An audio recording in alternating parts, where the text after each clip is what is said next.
cards. Looks like he's folding.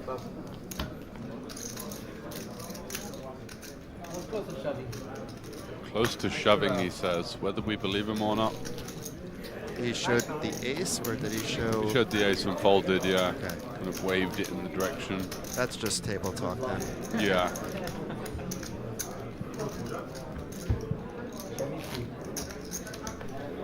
As we get a riffle of the cards and a fresh deal.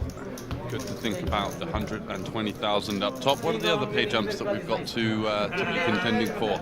So we have first place 120,000. Of course, we've mentioned that many times. Second place 75,000. Third place 47,000. So in that area is where the massive pay jumps go. It's then fourth place 36,000, fifth 28,750, and they've clocked in already 22,500. So they're at a 6,250 pay jump now.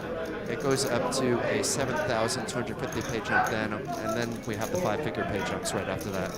Righty-ho. Thanks very much for the info. Bruce facing this under the gun open. Is that a 3-bet? Yeah, I don't think he wants to be peeling this hand, so it does go for the 3-bet. Quite like this.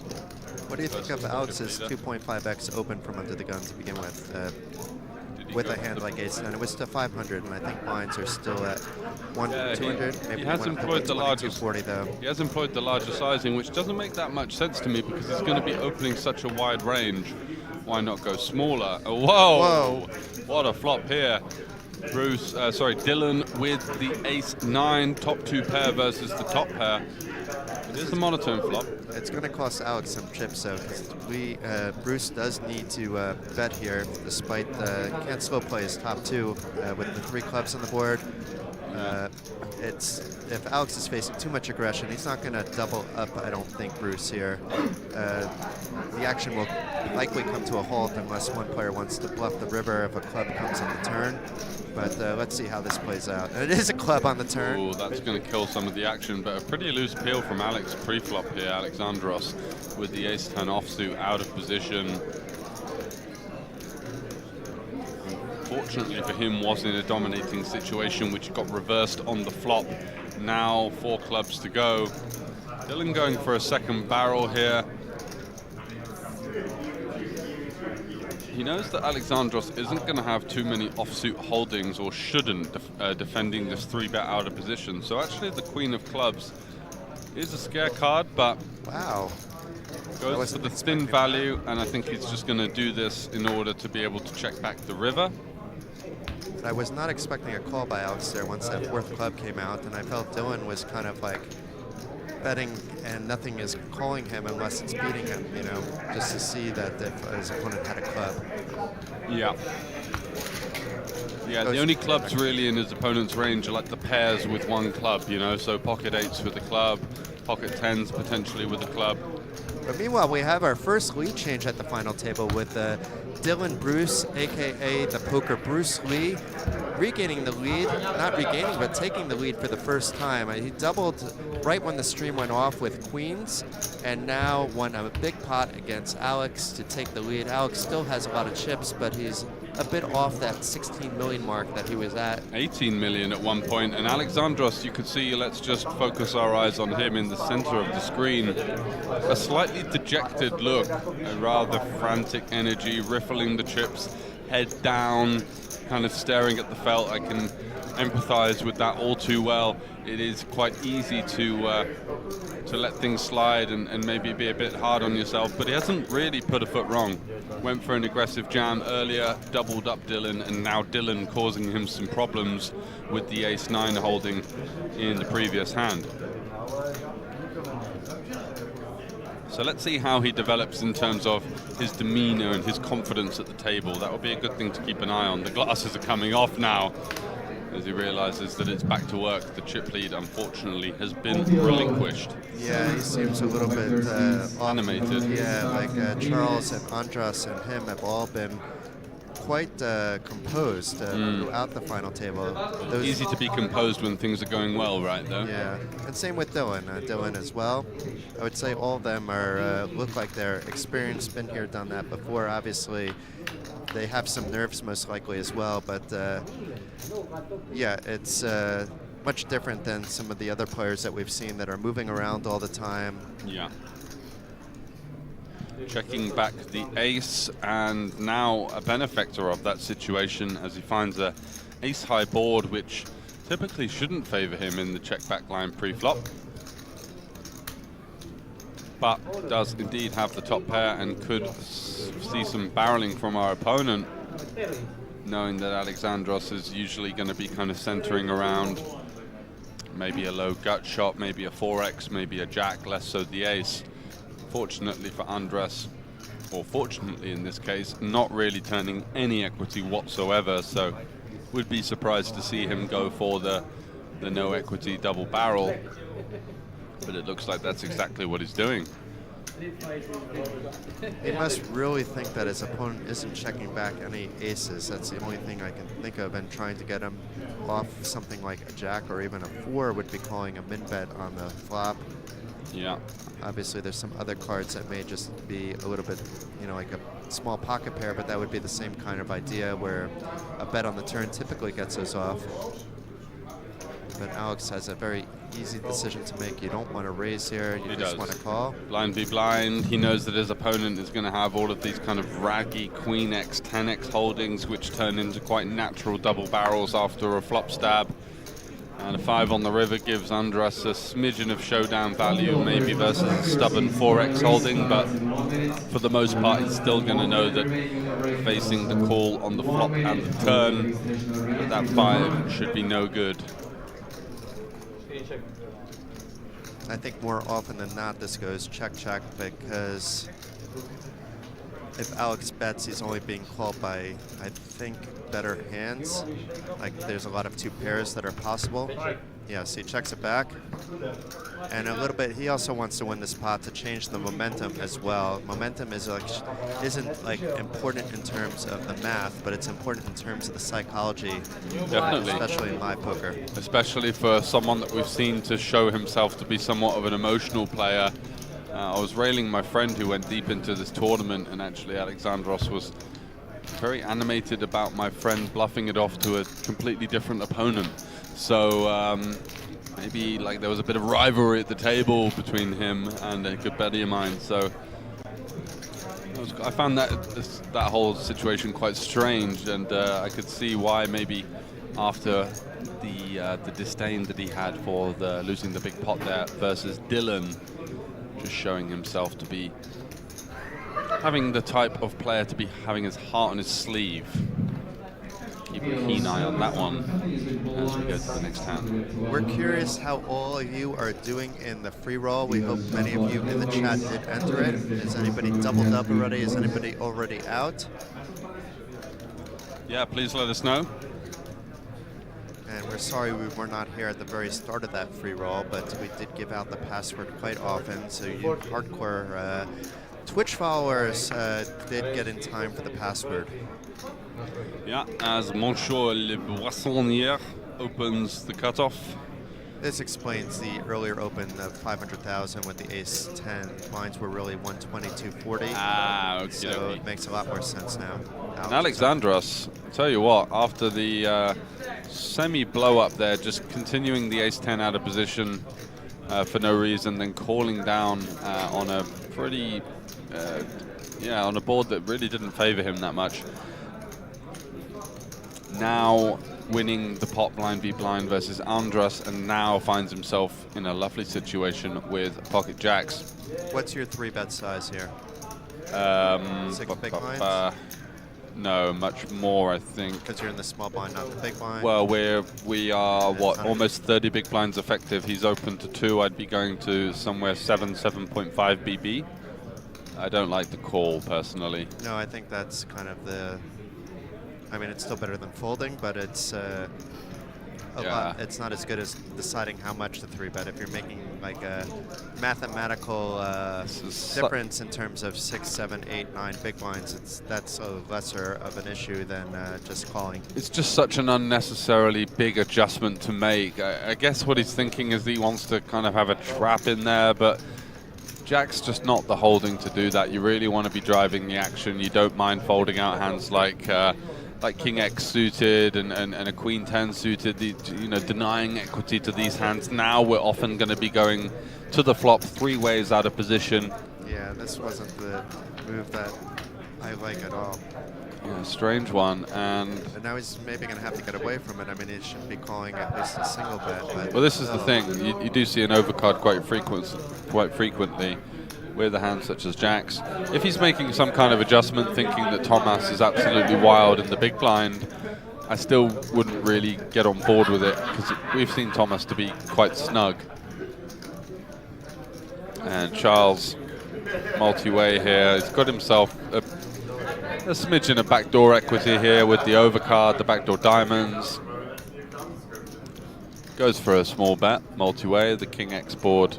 I like this. Fairly good for him. Special opener, and he has a lot of kings that he's opening with, and has no idea that he's up against jacks. But even so, if he bets again on the turn, the jack should fold. Yep. Maybe. Well, now he has a diamond draw, on the actually. turn. Things getting spicy now as Charles. Interesting to know what he thinks his opponent's range is arriving to the turn here. Is my opponent going to flat hands like 7s, 6s, 5s, 8s, and then also call the flop with a player behind? Probably not. Yes to flatting pre, maybe not to calling the flop. So it does seem that it's going to be quite ace-9 or King X heavy at that point. But meanwhile, the jacks are good. It's a question of whether Charles can push him off. That flush didn't complete, no ace came.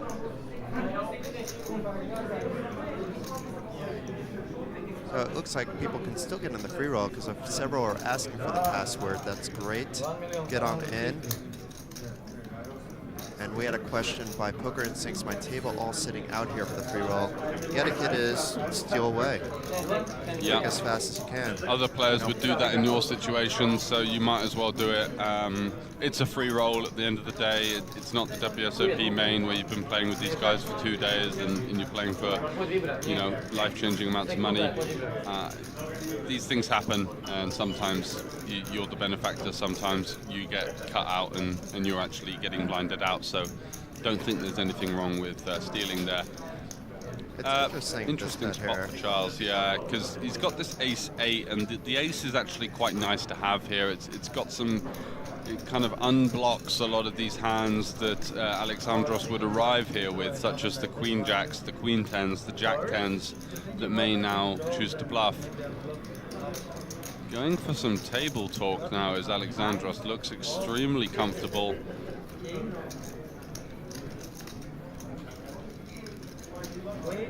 If he was bluffing, though, you think he would be this comfortable? I don't know. I find that as like a little bit of a tell. Yeah, sometimes. I do as well. I am quite chatty, but I don't like to chat for this exact reason, because it's much easier to have a greater access to language and be more comfortable when you've got a good hand.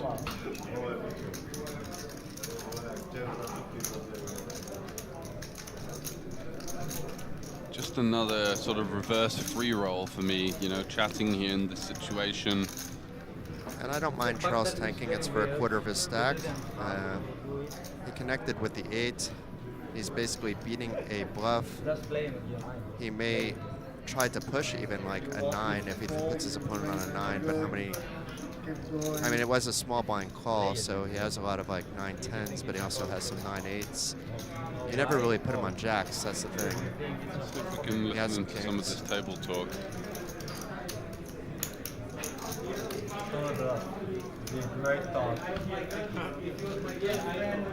Yeah, he does indeed believe the talk.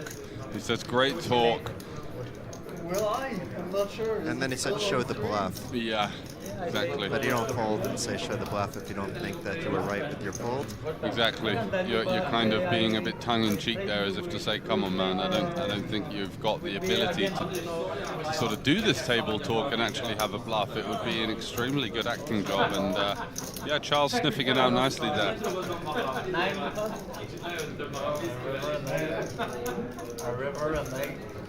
So it looks like maybe we have some deck change, maybe some coloring up of some chips. Sorry? Jack.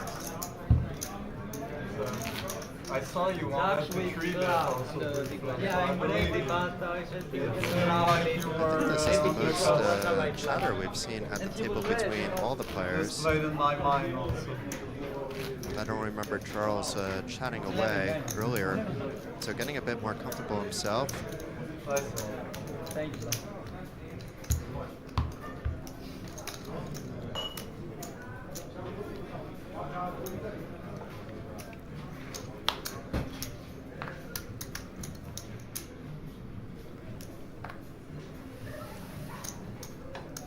If I had a cent for posting stars and password, I would be richer. Yeah, if you had like a cent for every message you sent Supernova this week, you would be probably worth at least 10 euro. Multiply that by many weeks and years, And compound it. then you'd be maybe a millionaire. Thank you. Yes, thank you, Nightbite. You should be sharing, you should be following the channel. That way you get alerts every time Party Poker TV is live. If you've liked George and I, you'll definitely like anybody that's commentating at the Party Poker TV channel. They have a whole wide array of people, both past and hopefully in the future. And we've mixed it up quite a lot. We had so many guests over the week. Yeah, we've had a good Never good mind. sound bites. Never mind. I saw a jam in the small blind before I saw Chip Rams. Yeah, no altercation there. Argo, yeah, I'm still living in Bratislava, just outside the city right now.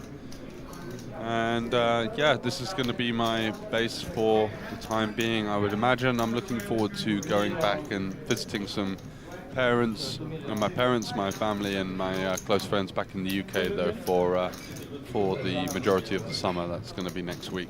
So looking we forward have to that. something in common, actually. Yeah, you're I'm going there? doing it to the States, but the same Yeah, idea but- where I'm just taking a bit of time to myself, to Exactly. my family, and prioritizing what's important. To me, poker is very important, but when I take a step back, then I need to balance that with spending time with my family, especially being as far away and for as long as I've lived. Oh, we do have an all-in confrontation here. I thought the hand got folded.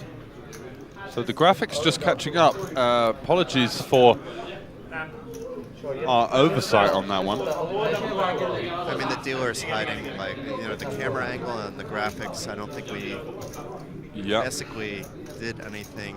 But we've got this Tomas shouty guy from the Czech Republic sort of posturing himself over the table. So we have mystery hand against ace-9, so I guess it was, here we go, king-queen. I guess it was an ace-9 open and then a jam from the small blind by Thomas. And he's called it off. So let's see if Thomas can double up again. This would be his fourth double. No, not so far. He's looking for a king or a queen. Obviously, a 10 or a 9 could give him some extra outs as well.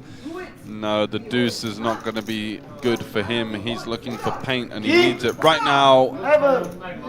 Complete break. Hours for Thomas, out in fifth place out in sixth place for 22,500 euros, and the top 5 are now each guaranteed 28,750 euros. It seems like several people in the chat are very happy either that Thomas hit the rail, or we do have a lot of Dylan Bruce fans in the chat happy that Dylan extended his chip lead. I've become a Dylan fan because of the chat, actually. I do like the way Charles and Andras... I like the way he's played as well. I think he's been very shrewd. I really like the check raise earlier with 6s on 9-5-3 for protection. Adrian has played quite well as well. Just hasn't had like any stack to really do anything with. But, he's hanging around actually. So I don't mean to leave him out of the equation. I wasn't that impressed with Thomas's demeanor. The first all-in I was okay with, and the second all-in, Just got a bit silly at one point, didn't it? That is what it is. The bellowing, the kind of pumping of the chest, the high fives with the rail are great. Yeah, it's good. It's good to feel animated, but there needs to be a level of decorum and sportsmanship within the game, as was mentioned by a couple of you guys in the chat earlier. It's just a little bit, uncomfortable to commentate on someone that's shouting so loudly you can't can't hear yourself think, so let alone how the players felt in that situation. Anyway, let's get back to business here as Ciprian just lets another one go. 8-5, not wanting to tangle with the chip leader, Dylan there in seat 1. And we have 5 left as Alexandros puts the full hoodie and glasses on. As does Ciprian.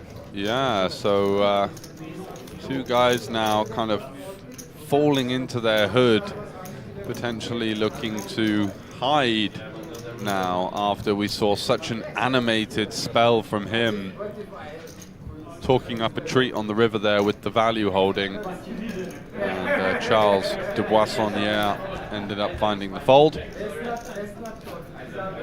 So a real shift in character there from Alexandros. I believe we're actually on a 20-minute delay, but it's a similar idea. But it being asking if it's recorded, of course, it would be, you know, we can't see the whole cards in real time. That wouldn't make any sense whatsoever. No. So yes, it is recorded and then sent through a video feed that we are now seeing on a 20-minute delay, but it's not something that was recorded like years ago. This is happening right now on the second to top floor at Card Casino Bratislava. There's a bit of a rail going on here too for the final 5. You can see some of them in the background. Certainly is. Interesting spot developing here. Ace Queen versus 7s. Can't quite remember the extent of Charles's stack there in the big blind. And as you can see, a strong player, Dylan, the first thing that he needs to note is, okay, so yeah, I should be ahead of this shoving range, so I do want to call, but I just need to see the stack of my opponent behind. Not looking to There was tam. emotion in his head too. If you stare at his face, he was like, Yeah. Exactly. Mulling it over. But I think Charles is on a stack of around like 7, but it might be 6. Yeah, so under the 30 big blind range. I mean, he's either calling or shoving, I believe. So let's see. I don't which think he he's chooses. ever folding here, yeah. Ciprian should be folding. It should be jamming a lot wider than Ace Queen. He should even be jamming every pocket pair. So 7s are well ahead of that range. Does go for the jam, and we've got Dylan, who's had an amazing spell over the past hour or so, catapulting himself into the chip lead. He's versus the Romanian in seat 9. Seat 1 versus seat 9.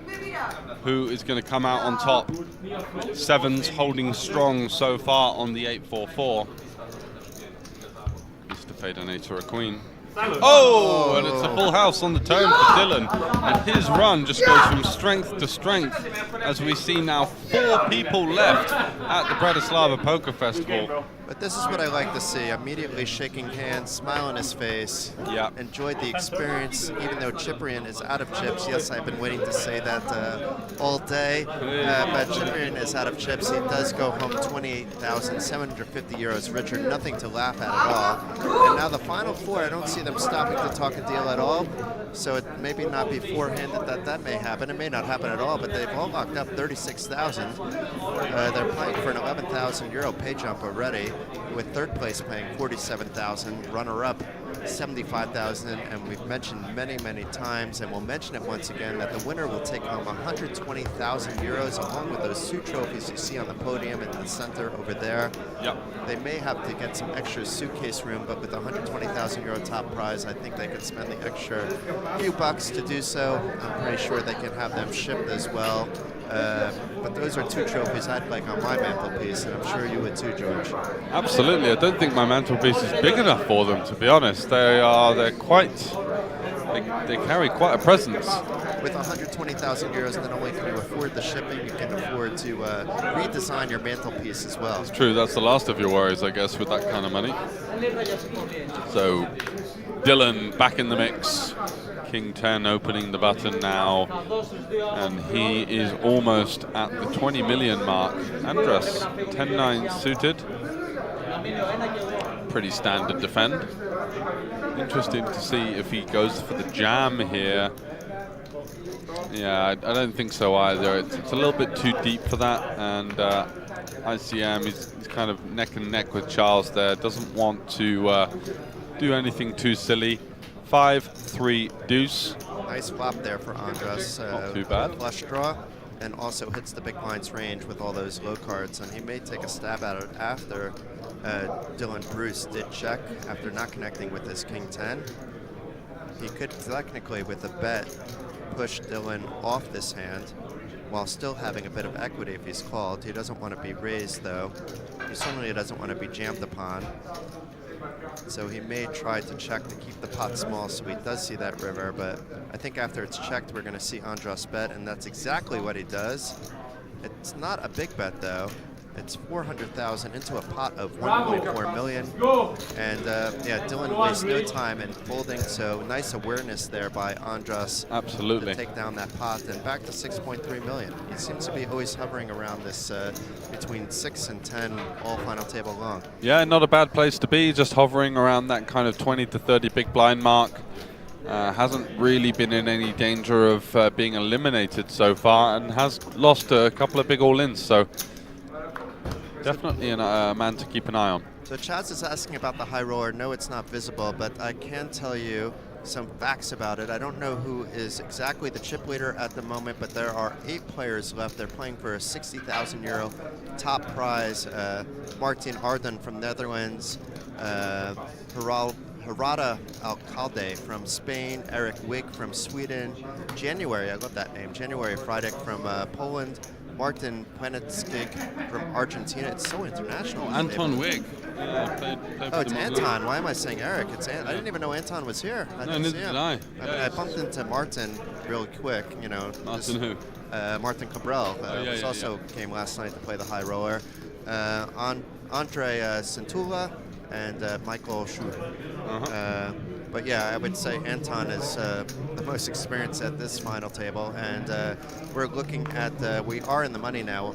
8 places paid 10,000 euros, and as I mentioned, it's a 60,000 euro top prize. Yeah. If you wanted another update later, I'm more than happy to give. Just ask, but don't ask 5 minutes later. Wait like 20, 30 minutes.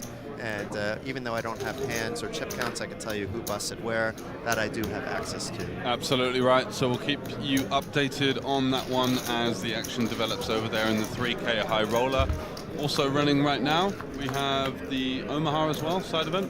Yes, and the Bratislava Poker Cup, which attracted 240 entries, is down to 27. Yeah. The 300 Omaha is down to 13 out of 32, and then there's a Last Chance Turbo that kicked off at 8, got 56 runners. I'm not sure if late reg is still open in that. It may be just about closing. Yep. So we can give another look at that later. The 38 players remaining in that as well. For now, we're going to head back into our view of the main event of here that we are covering, but by all means, you can ask us again later. So back to the action here. This is we're up to 150. This is interesting. So I guess it was a limp pop. We missed this while we were chatting, but that's the only thing I can see there. It's blind versus blind, top pair versus bottom pair. And it's check back call for 300,000 to bring the pot already up to 1.3 million. 10 on the turn, not the best of cards for either player here. Alexandros, I think quite shrewd there to check back. Doesn't really, 9 with such a poor kicker there. Is Andras going to try to... Seeing some improvements, yeah. So Andras now, is he aware enough to turn his 4 into a bluff? You are going to face a rather showdown-heavy check-back range on the turn, which is mostly going to include better hands than yours, i.e. the 9Xs, the 6Xs. And now trying to turn his hand into a bluff. This is a masterful choice, I would believe.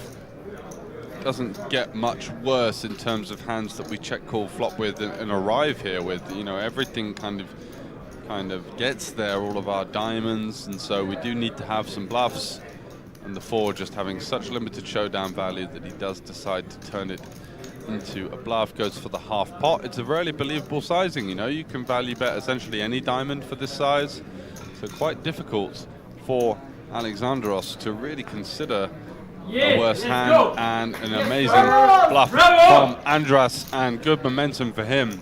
as we were saying, teetering around the 20 to 30 big blind mark, and it's small pots like that that he's been excellent with his execution. Yeah, I've been rather impressed, and not just at this festival. I mentioned that I've seen him before, and I've always been impressed with his play. Not a lot of people probably know who he is. I think George knows who he is from the. I've seen him around the block, online, quite a lot, and he is a very experienced online player as well.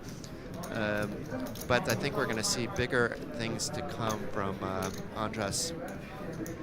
Possibly also from the entire table. Charles I recognize from somewhere, but really outside of Andras with this Final Four. He's really the only of the four that I've seen outside of this particular tournament. Yeah, I'll tell you what, I'm going to get some information on Charles and we can get a little bit of a deeper look at some of the Hendon mobs of these guys for you. Thank you, Saxony. I'm getting some love. George is getting some love at times as well.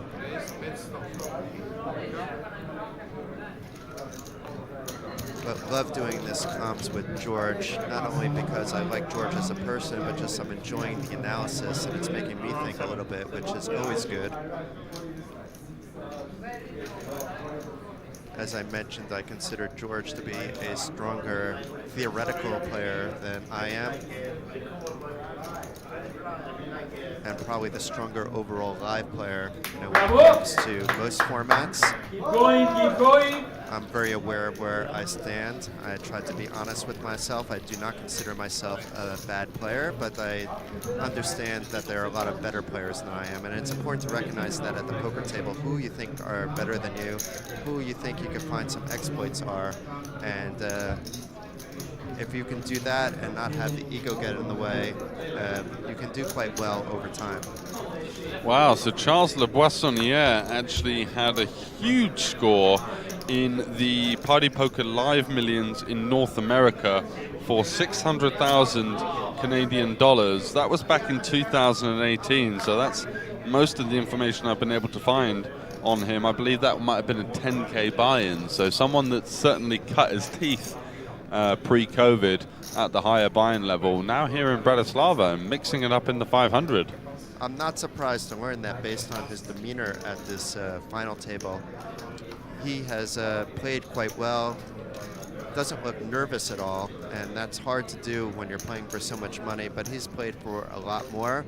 He still wants that trophy for sure. He didn't come out here to Bratislava not to try to win the trophy. But that's rather impressive, 600,000. I guess that was at the playground. Yeah, it must have been. Party Poker, Live Millions North America at the Playground Poker Club in Quebec. Absolutely cool. right.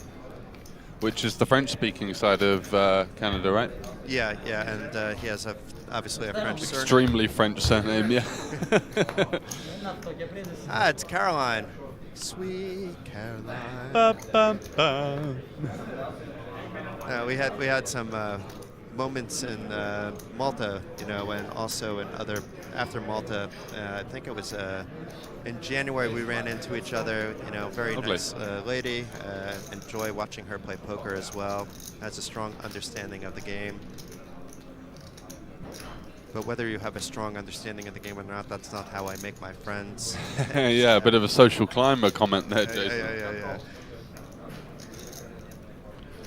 So Bruce actually going for the peel here with the ace-king four-handed. Dylan, sorry, Bruce is his second name. It's just a little bit backwards with people with two names. We can just call him Poker Bruce Lee again, make things easy. Poker Bruce Lee, you keep plugging that one. I love it. It's got to stick somehow. There's enough of his friends in the chat where it's going to get back to him. Mm-hmm. Absolutely, and he has outflopped his opponent with that ace-king. Flopping top pair. Is Alexandros going to do anything crazy? No, just snap check folding. And a slightly more dejected look from the Greek player, I have to say. Ever since the sort of decline in chips that he had, going from the overwhelming chip leader coming into this final table, now really in a battle at the bottom of the barrel with these guys. Four left, and he may well be the favorite to go out next if this kind of momentum carries on for him. But I like that because he lost, he doubled up Dylan, and then he lost a big pot to Dylan, and he quickly folded there. I'm surprised Dylan didn't 3-bet that ace-king, but it would have worked out the same in terms of the amount of chips. He 3-bets, the twos can't come along out of position to a 3-bet. Even in position, it's a bit of a loose call there. Some players will do it, but there's no set mining involved at this point in time. Yeah, agreed on that one. And for those of you who are ears pricked up at the sound of the 600,000 Canadian dollar score, that was over for Charles Le Boissonniere, the Canadian player you can see there with the long ponytail. So he's had some huge scores. I think CAD to dollars is about, what, 1.8, something like that? I think a little less. A little less? 1.6? Something like that. Okay, so it's a huge score. We can do a quick conversion. We have access to Google here, CAD to USD. And it's $1 Canadian equals 3/4 of an American dollar, so about 450, 475. Just a massive score. Yeah, so that would eclipse the winning prize here by about 4x. Or 3.5x, sorry. So yeah, insane amount. And that's just one of the many cashes I'm sure he's had, as there were some other articles about him. I couldn't find the Hendon mob, unfortunately. So Dylan going for a bet here. Alexandros sticking around on the flop. It's a big bet too, 2 million into 2.4. And this is kind of what I mean about Alexandros, defending the Jack-5 offsuit. It's kind of asking for trouble, really. Yeah. And this is what happens when, maybe you're trying to make things happen rather than stick to a game plan. And you can just see that dejected look continue in his table demeanor. And that's something really that can self-destruct and cost him a lot of EV here. He's 4 left, he's playing for 120,000, and he looks like he's just received some really bad news on the phone. So we've learned from Supernova that there's only 2 minutes to go to get into this free roll. So you have only 2 minutes. As we mentioned, there's 2 online day 1 tickets to the Grand Prix Malta, which has a 1 million guarantee. So that's basically just 1,100 euros just sitting up top to the top 2. It pays out 120 spots.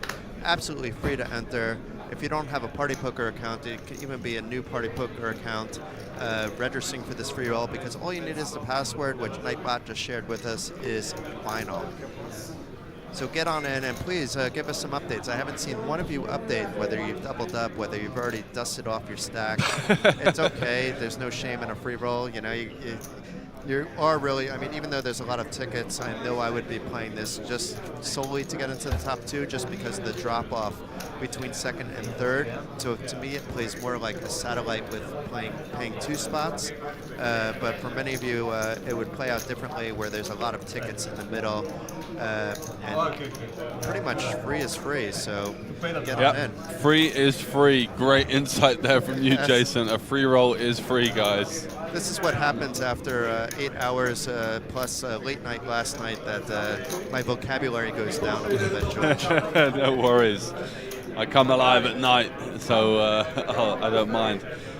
So yeah, Dylan just missing that one there. Really nice 3-bet with the 8-7 of hearts, taking it down versus Andros's button open, surrendering the ace-5. So yet more solid work done by the chip leader. And Dylan, who was half Canadian, we believe, having some fans in the chat, continuing to motor on through, and looks like he's got half of his name etched on the trophy so far. It's been an absolute clinic. Do you think we can have Poker Bruce Lee etched onto the trophy? Then he has to live with it. I think you're going to have to make that request, not me. Yeah. You've given up on the nickname. I've given up on it, yeah. So we're seeing a limp in here, 20 big blinds effective. Charles with the 9 deuce. Is he going to turn that into one of these kind of ISOs as a bluffing position? Looks like he is. It's very interesting to do that against the chip leader, and for such a big size as well. It's not that big actually, because blinds are 2.8x. Yeah. 200. It's okay, and it works. Yeah. So I'm wondering if he had some kind of read that we just don't see, because it's a bit ambitious to do that with 9-2 just for the blinds, but if you feel pretty confident that it's going to work more than half the time, it's a good play. Yeah, just trying to get some of these hands like 10-6, obviously the 10-5, 9-6. Some of the weaker Jack X and Queen X out of there as well. The hand has such limited playability that you do see people ISO quite aggressively. I might need to add that to my arsenal. I love when that happens to me, and because I sometimes trap from the small blind because I have a more small blind limping strategy than you do on most tables, especially if I have someone that I know is raising every time I limp. Yeah. I let them take it a few times, and then when I have something, I fight back at them, Yeah. or I just call, and if it's super strong, etc., there's different... So you're kind of building a people. reactive counter strategy to that, and that's definitely got its merit. Andras here with the ace-8, gonna be at least defending, might get fruity. It is four-handed. That makes a big difference, actually. Yeah, I think jamming would be out of the question. Just too many big blinds flying in there. If we had 15, even 18, I think I'd like the jam. But yeah, at this depth, don't mind the defend, especially as if I was there sitting in his position, I'd be kind of aware that Alexandros is kind of going the wrong direction and maybe losing it a little bit. So definitely want to outlast him at the very least. If the bet is small, we may see Andras stick around as well. With just some backdoors here, the 6-7 connects a little bit with the 8, his ace. You may also think he's actually ahead here. The bet was 500 into 1.4 million, so I can see this going either way. And tight is right in this spot. Yeah. 11,000 pay jump coming up. No need to blow through more chips. Keep going. Move on to the next hand. Absolutely right. With the 4 left, as you see Charles just kind of checking in with himself and also his opponents at the table. Keep a keen eye on him. We've seen that he's had a big a big cash over in Canada, and from a Google search seems to be someone very much at the forefront of the live MTT Hold'em game. It's good to use these opportunities as not only enjoyable to watch, but to learn as well. People with experience of buy-ins of that ilk, often you can. I think they were just asked whether they wanted to take the next break, and I believe that they will, but it may be shorter than the usual 15 minutes. Okay. But we do have a break in about 15 minutes, it seems, if I was overhearing the conversation correctly. Yeah, and Dylan now just starting to put a clinic on. He's kind of hitting the gas a little bit with the 5 deuce of diamonds. Getting a customer from Alexandros could never believe that he's actually dominating his opponent, but that's exactly what's happening right now as we go 5 deuce versus 5-4 to the flop. 2 players and 5 high. So this is good for actually Dylan. Yeah. I mean, obviously it doesn't connect with his 5 deuce, but it connects with his range. Does not connect really very much with Alex's range. He does have some aces, obviously, but still it's better for Bruce's range, and in this case it should work. And the snap 500k bet takes it down. Dylan is absolutely owning Alex lately, so he doubled through Alex. He won a nice pot against Alex, and won a couple of small pots now against Alex. He seems a little bit more relaxed again than he was before, but you can see that he's not as stoic as he was. You know, he at times can be a little bit chatty, but always seemed a little bit relaxed. And now you can see his movements are a little bit more stiff than they were before, but better than it was about 10-15 minutes ago. Yeah, but all of that movement, all of this energy that's expended will cost you in the long run, because poker, especially when you're playing for this amount of money and you've been grinding this tournament for now 3 days, long sessions, you know, really big decisions now. You need to preserve that energy. You need to make sure that you have the best of your ability to bring to the table. And it's difficult to do that if you're jumping around, moving around, getting emotional. Easier said than done. We've all been there. We've all felt hot under the collar, under the stress of a big situation. But yeah, all this jumping around and emotional stuff is probably only going to be a hindrance and definitely not a help. It makes what Phil Hellmuth, who let's say doesn't have a GTO strategy, is like a very good field player though. He deserves the recognition of winning the most WSOP bracelets, but he's always triggered. Now, not always, but he's triggered quite easily. And yet, somehow he's still quite successful because he has a lot of runner-ups as well. On top of that, everybody was against him in this heads-up showdown against everybody he played, and yet he won again. You know, it's kind of impressive that he's overcoming his emotions in a way. Maybe it's a way of him getting some release, but it seems to then affect him quite a lot when he does it. Yeah, Probably that's the true. most extreme example. He is playing mostly the bracelets he'd be competing for would be mixed games these days, right? I mean, is he getting any runs in the Hold'em with his style? It's kind of outdated, no? I mean, when he did those heads-up matches a year ago, he was beating pretty much everybody in Hold'em. You know? It didn't matter who he was facing. Wow. That is a surprise. Beating people 3 days in a row, big money on the line. And Alexandros there opening the Jack-4 offsuit on the button. Somewhat of a decent indicator that our suspicions were indeed correct and that he is getting a little bit impatient. More Dylan fans in the chat. It seems like at least the people that have a favorite, 95% of them are rooting for Dylan at this point. It does seem that way. What happened to Andros is real. What happened to Alex is real. What about Charles? Charles has got the most cashes, we believe, on this final table, even though his Hendon mob is blocked. Our detective George here was able to find that big cash that he had at Party Poker Millions back in 2018, where he locked up 600,000 Canadian. Oh yeah. Let's have a look at some of the other players, shall we? Let's have a look at Alexandros, actually. We've been giving him a bit of a tough time because he's been wearing his heart on his sleeve. He's been playing quite well overall, you know, like it's just more like it just seemed like he could blow up, but he hasn't blown up at all despite the change in demeanor. He's played fairly well and keeping his composure when it comes to how his chips are being played, even if his body language is saying something else. I mean, there's been some pretty wide defends, the Jack-5 off, and then he just opened the Jack-4. So, like, small things are seeping through the cracks, but I agree, overall, it seems like he's got a good idea of what he's doing. And Andres thinking about a squeeze, I believe.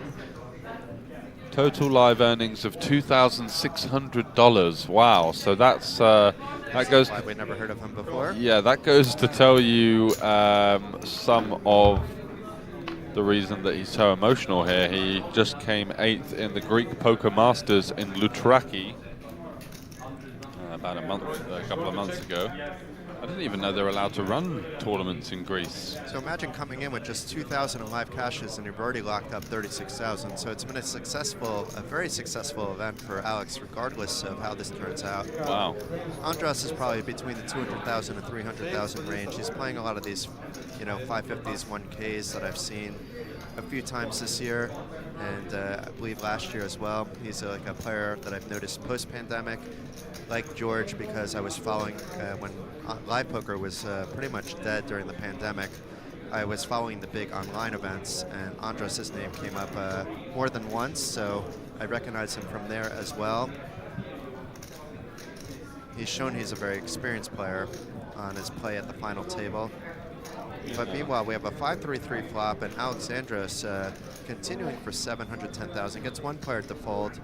Andros with the overpair, not going anywhere quite yet, with just a call.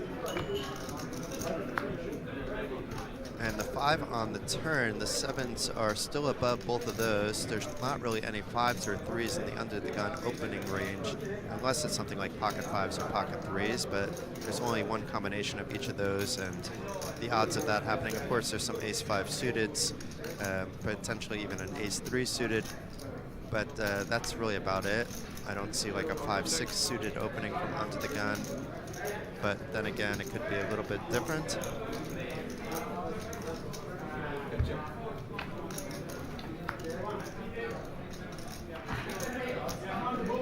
Andras Ballo with the check mark. As those 7s hold up. 3.3 million in there. It's a big chunk of change at this stage of the tournament. How does he navigate the river?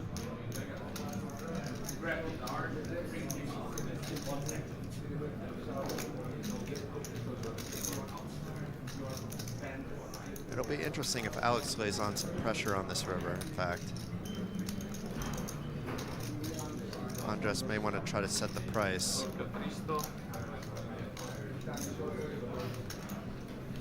A small bet of 300,000 into 3.3 million. No reason for Alex to call. He could raise or fold. Let's go! Yes, sir! Let's go! Woo! And I think that's like an anti-Alex rail more than an Andras rail, but I could be wrong about that one. Could be very well. But we haven't really seen Andras win like a decent-sized pot in a while, and he does appear to. There is a rather sizable Hungarian contingent here, so maybe they have joined the rail. They weren't there throughout the day, but as we're down to the final 4, of course, now would be the time to start railing your fellow countrymate. But look at this, 22 million for Dylan Bruce. He has not only the most chips, but he has more than the other 3 players put together. Quite impressive. Absolutely. That can change pretty quickly, but still, for now, he is in control. In the absolute driver's seat with almost 100 big blinds, 4 left in the tournament is what you absolutely dream of. And essentially just opening the deck at this stage, but does allow the 8-7 off to go. Charles getting a bit short. Sub 20 big blinds now. Bit of a danger zone situation for him. Not quite absolute red flag territory yet, but he so reminds me of like a Steve O'Dwyer in terms of like his demeanor, but not in terms of his play. Like Steve likes to play pots. You know, that's the one thing about Steve, and he plays post flop extremely well. Yeah, and makes terrific reads. Has a good and studies quite a lot. I'm sure Charles does too, but it's more just the look and the demeanor. Absolutely. Couldn't agree with you on that one. So not a flop either player helps improve either player, but somebody's going to try to rep it's in their range, and it's looking like Alexandros with the best hand actually, just trying to take it down now.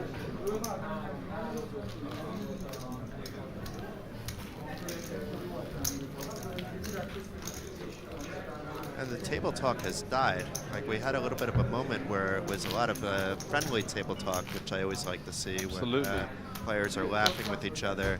They are playing for a lot of money, but at the end of the day, the sportsmanship is important. It's okay to be quiet. You're playing for a lot of money too. But if you, I was enjoying when they were doing this friendly banter before.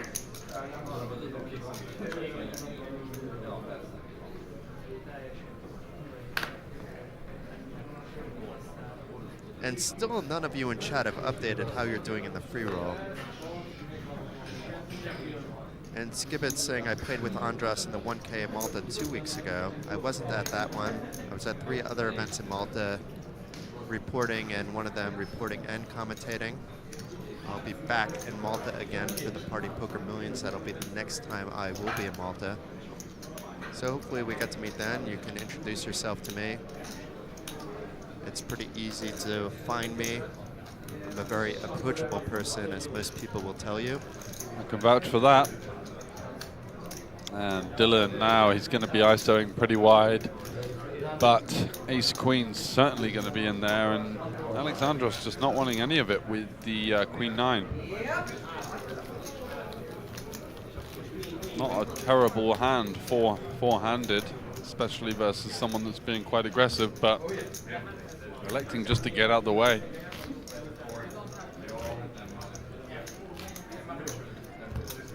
And thank you for Supernova for sharing the dates, the Grand Prix Malta. It's also really the Party Poker Millions Malta, where the Grand Prix is the event that I would play. It's a €550 buy-in. I would try to qualify online, of course, maybe try some live satellites. I'm more than happy to plug in €550 when there's a 1 million guarantee. Decent rig structure as well, for those of you that are more concerned about that than I am. Once the prize pool gets to be something ridiculous, the rig becomes lesser of importance, because it brings out, especially as the rig gets a little bit higher, in a way the field gets a little bit softer, because it scares away a lot of the regs, and it brings in a few more, let's say, people that aren't paying attention to that kind of stuff.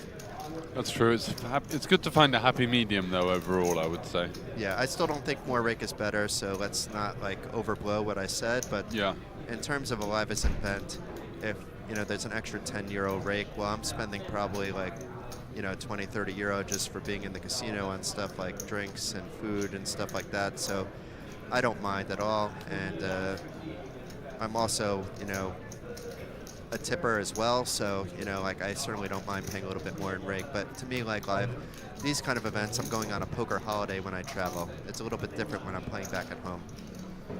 So we're all in here with the ace jack. This is not going to obviously be a call by Dylan, so nothing to see here. But Charles is now in shove mode with his 4.3 million stack.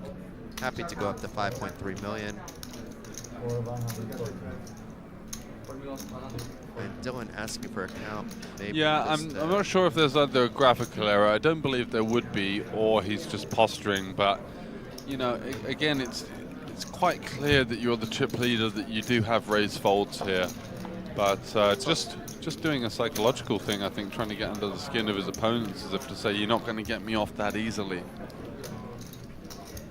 There's also a player that I know that I'm not going to mention that sometimes does that, not for that reason per se, but does it just so that they can get like a chip count actually for that person, and sometimes it's hard to read the chip counts. Now in this table it's pretty easy, everybody's stacked in 20s. These are all, well, we don't think Alex is that experienced based on his hand mob, but he did have a nice result recently. But the other three players, for sure, had a LinkedIn account that experience. said that his job was PokerStars, so I imagine that he plays online tournaments or something like that. But there was also some fishy stuff that came up, so don't need to go into that. There's no proof of it, but if you are bored at home, maybe chuck his name into Google and see what you can find. But when you're mostly an online player and just going into the live arena, then it gets actually trickier than those that are experienced playing live.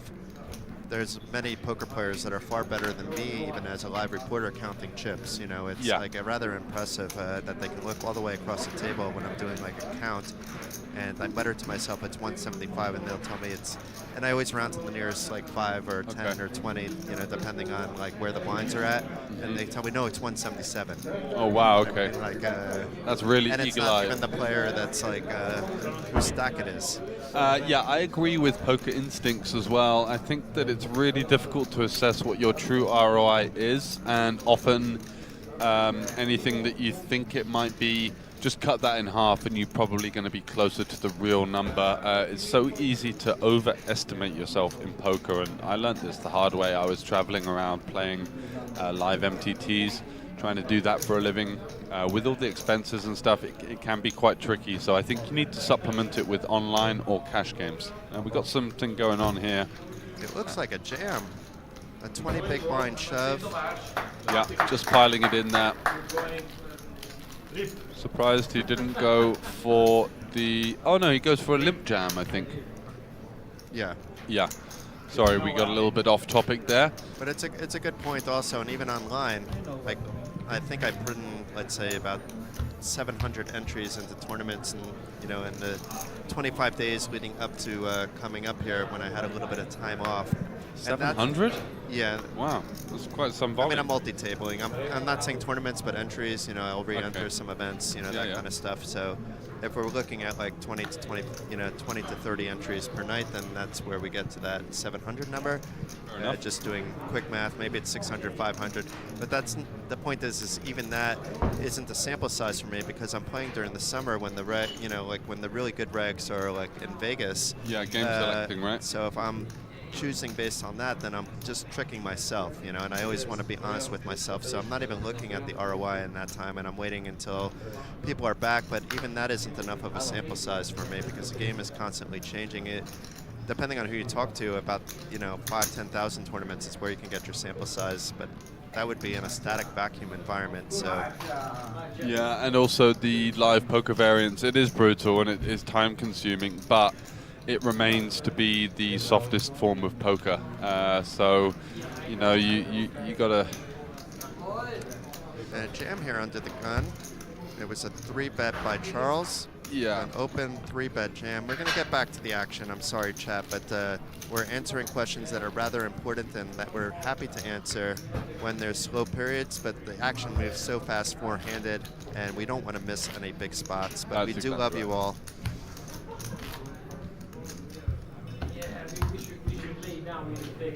But we do have aim, shoot, miss. Welcome to the chat as well. Klemofa, thank you for tuning in. Cryonicker, and sorry if I'm mispronouncing any of your screen names, but these are new screen names. So thank you all for tuning in. This is Jason Glatzer, joined by the one and only George Sanford. We have just 4 players remaining, so the action is hot and heavy. 120,000 to the winner.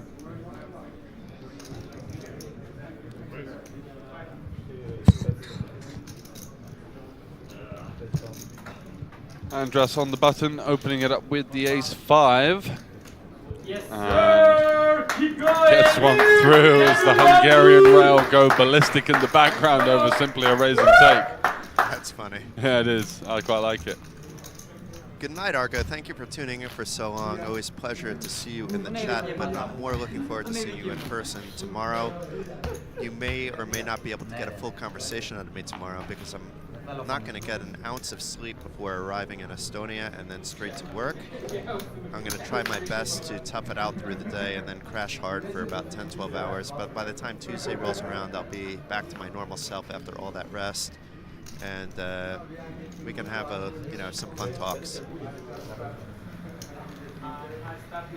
So Alexandros opening it up with the ace-8 on the button. Don't think he's going to face any resistance from Charles there. 10-6, just going to let it go. And a couple of raise and takes, nothing too special to report. A knowing nod of the head from Charles. Yes, well done, sir. Well done for opening your ace-X on the button there. A little bit of gamesmanship / jostling around. And it's interesting, they're all on that left side of the table, actually. They're not spread out at all. Absolutely. The blind levels are, I believe, 45 minutes or an hour at this Or point? 1 hour. 1 hour, yeah. Maybe they'll reduce it when it's three-handed. Some events are doing that now. Some are waiting until it's heads up.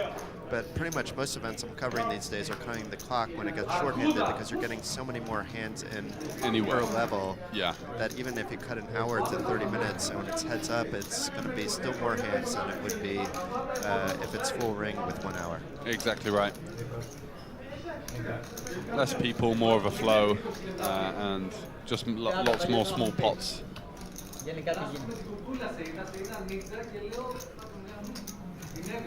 I'm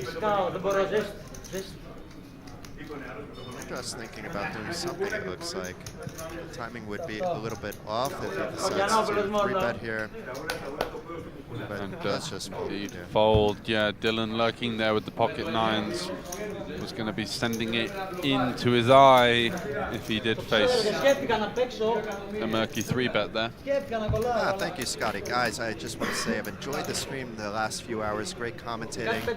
Thank you very much. George and I both greatly appreciate appreciate these kind of comments. Even if you don't like our commentating, we have thick skins. So you can let us know as well. We're here. We're always trying to improve ourselves also, but Absolutely. we're very happy with our commentating as well. So thank you very much for reinforcing that thought. Thank you, Scotty, and thank you, Poker Instincts. Guys, do stay tuned. 4 left here at the Bratislava Poker Festival main event, vying for that 120,000 euro top prize. As you can see on the left-hand side of your screen there, I'm not sure exactly what he's up to, but Dylan has the monster chip lead. That mountain in the middle of the screen. I think he's getting some kind of nasal spray. That mountain of chips, the oranges, the purples, the blues, and the pinks there, amounting to around 24 million, I believe, at this stage, right? Yeah. And I think they're going on break momentarily as well, so it might be that he's standing up with the break. But we will finish the hand in progress. Charles on the button here. Do not know it. Don't think he's going to shove. Oh, he is for 18 big blinds.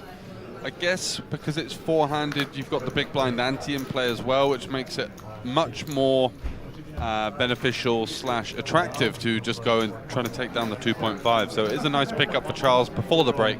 We're going to be off shortly. We will see you very shortly in 15 minutes. The Irish Poker Tour is the biggest thing to happen in Irish poker for decades. From humble tour stops, countrywide, we've become the only conversation worth having on the Irish poker scene. With major international events in Killarney, Galway, London and Bratislava, we've brought poker to the people, and we've brought people to poker.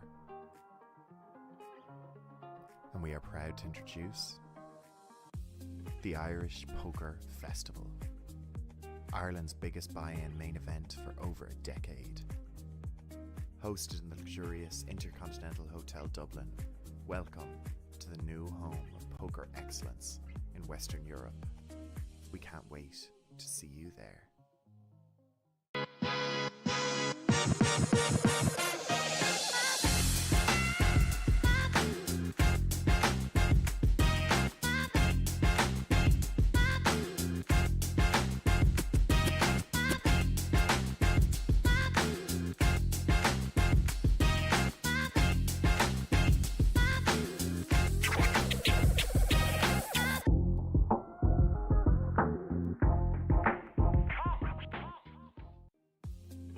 The Irish Poker Tour is the biggest thing to happen in Irish poker for decades. From humble tour stops, countrywide, we've become the only conversation worth having on the Irish poker scene. With major international events in Killarney, Galway, London and Bratislava, we've brought poker to the people, and we've brought people to poker. And we are proud to introduce the Irish Poker Festival, Ireland's biggest buy-in main event for over a decade. Hosted in the luxurious Intercontinental Hotel Dublin, welcome to the new home of poker excellence in Western Europe. We can't wait to see you there.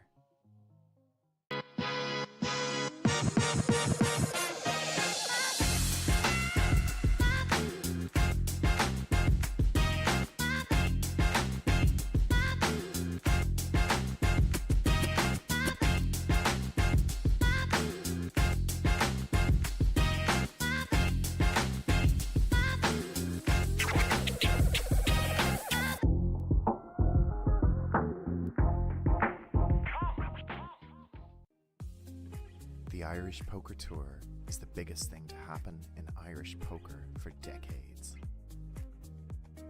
From humble tour stops, countrywide, we've become the only conversation worth having on the Irish poker scene.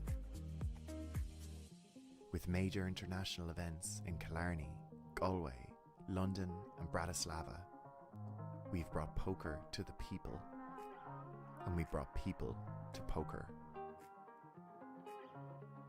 And we are proud to introduce the Irish Poker Festival, Ireland's biggest buy-in main event for over a decade. Hosted in the luxurious Intercontinental Hotel Dublin, welcome to the new home of poker excellence in Western Europe. We can't wait to see you there.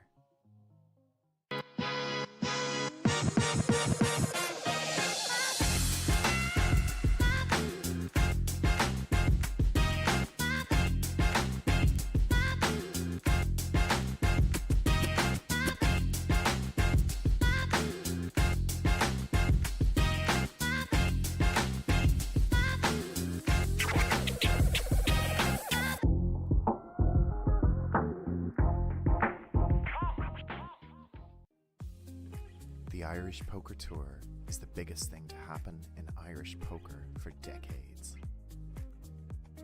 From humble tour stops, countrywide, we've become the only conversation worth having on the Irish poker scene.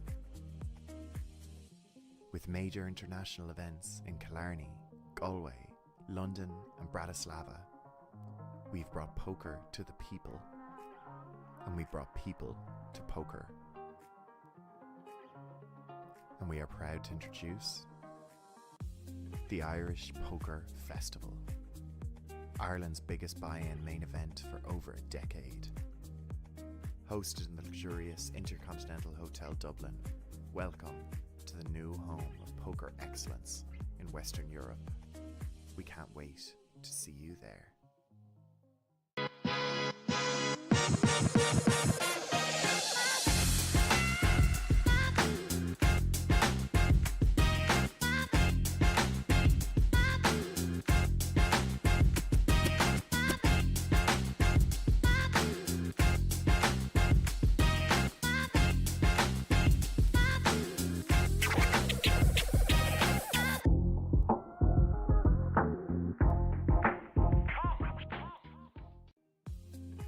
The Irish Poker Tour is the biggest thing to happen in Irish poker for decades.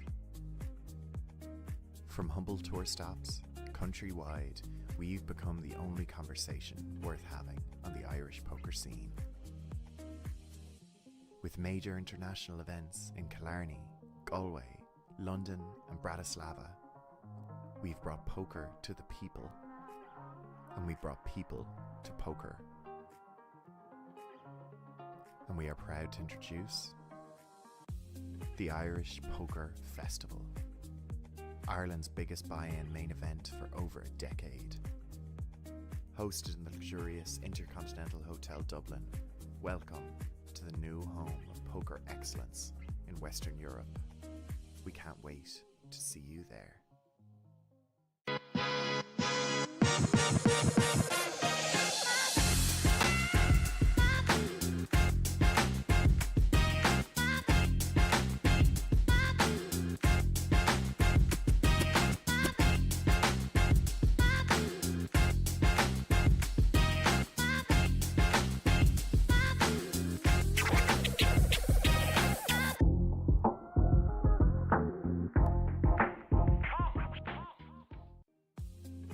The Irish Poker Tour is the biggest thing to happen in Irish poker for decades. From humble tour stops, countrywide, we've become the only conversation worth having on the Irish poker scene. With major international events in Killarney, Galway, London and Bratislava, we've brought poker to the people, and we've brought people to poker. And we are proud to introduce the Irish Poker Festival, Ireland's biggest buy-in main event for over a decade. Hosted in the luxurious Intercontinental Hotel Dublin, welcome to the new home of poker excellence in Western Europe. We can't wait to see you there.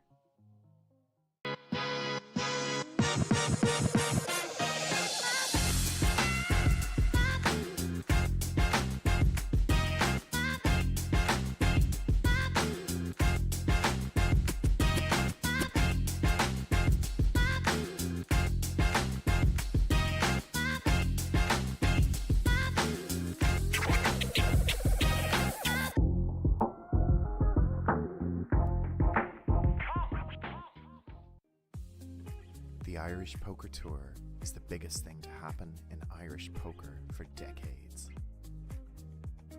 From humble tour stops, countrywide, we've become the only conversation worth having on the Irish poker scene.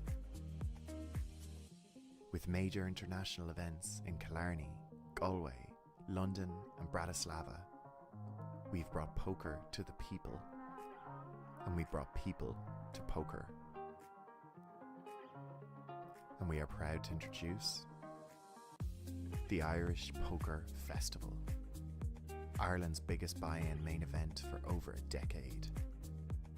Hosted in the luxurious Intercontinental Hotel Dublin, welcome to the new home of poker excellence in Western Europe.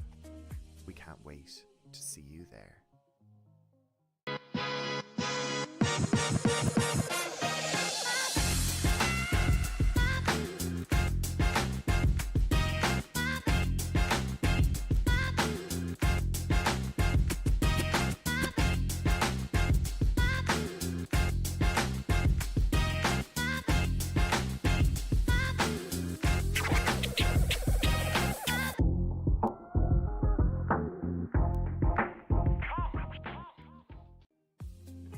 The Irish Poker Tour is the biggest thing to happen in Irish poker for decades. From humble tour stops, countrywide, we've become the only conversation worth having on the Irish poker scene. With major international events in Killarney, Galway, London and Bratislava, we've brought poker to the people, and we've brought people to poker. And we are proud to introduce the Irish Poker Festival, Ireland's biggest buy-in main event for over a decade. Hosted in the luxurious Intercontinental Hotel Dublin, welcome to the new home of poker excellence in Western Europe. We can't wait to see you there.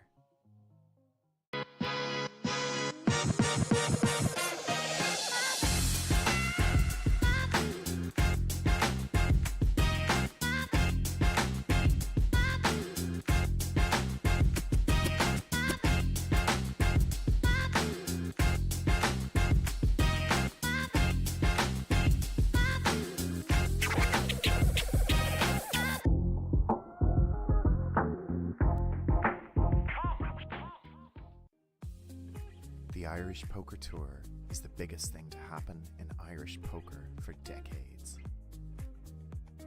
From humble tour stops, countrywide, we've become the only conversation worth having on the Irish poker scene.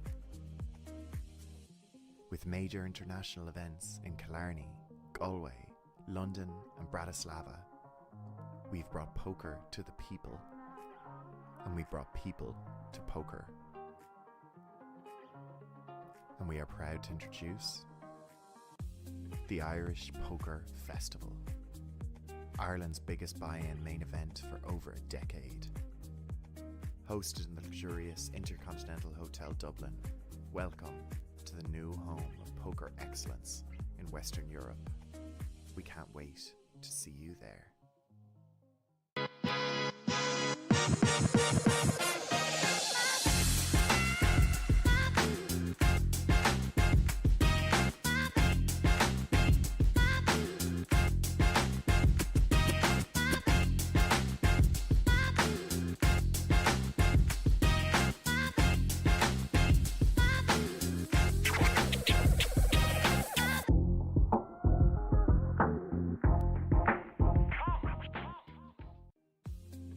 The Irish Poker Tour is the biggest thing to happen in Irish poker for decades.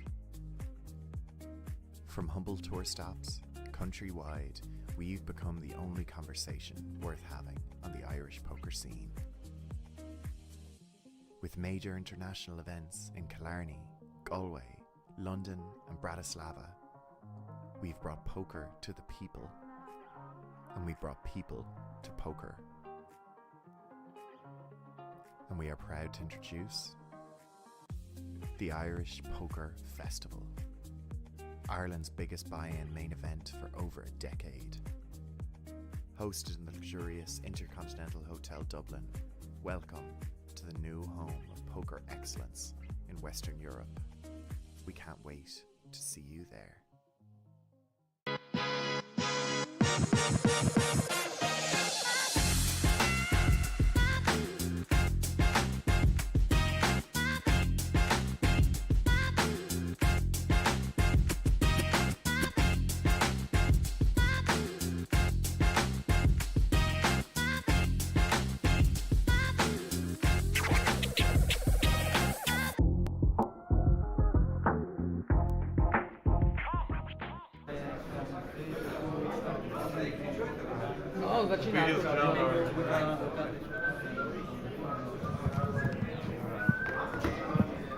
I'll discuss this if it's on the... You can see the numbers.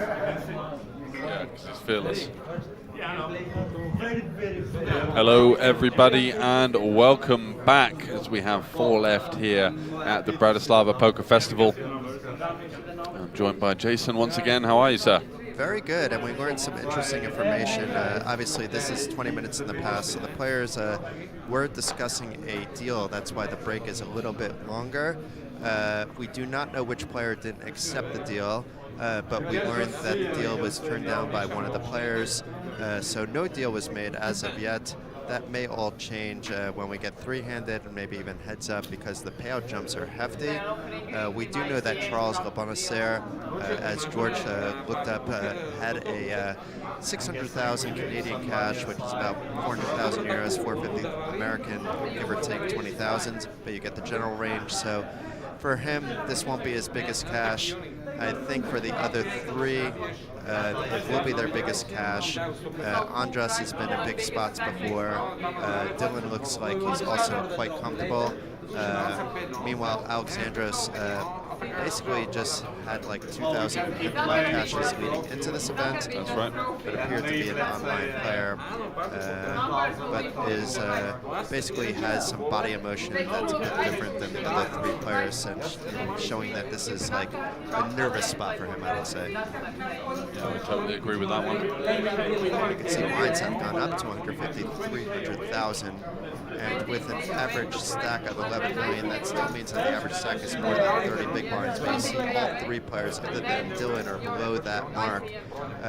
Dylan with all the chips, all the momentum, and basically ICM is massive at this point in time. It will be until it heads up when there's no ICM at all. And guys like Charles seem to understand ICM quite well, same with Andras. And, you know, I haven't seen anything completely out of control by Alex. As George mentioned earlier, there were a couple plays after it appeared he was a little bit tilty that caused some small amounts of chips, but no, like, massive mistakes, I would have to say, either.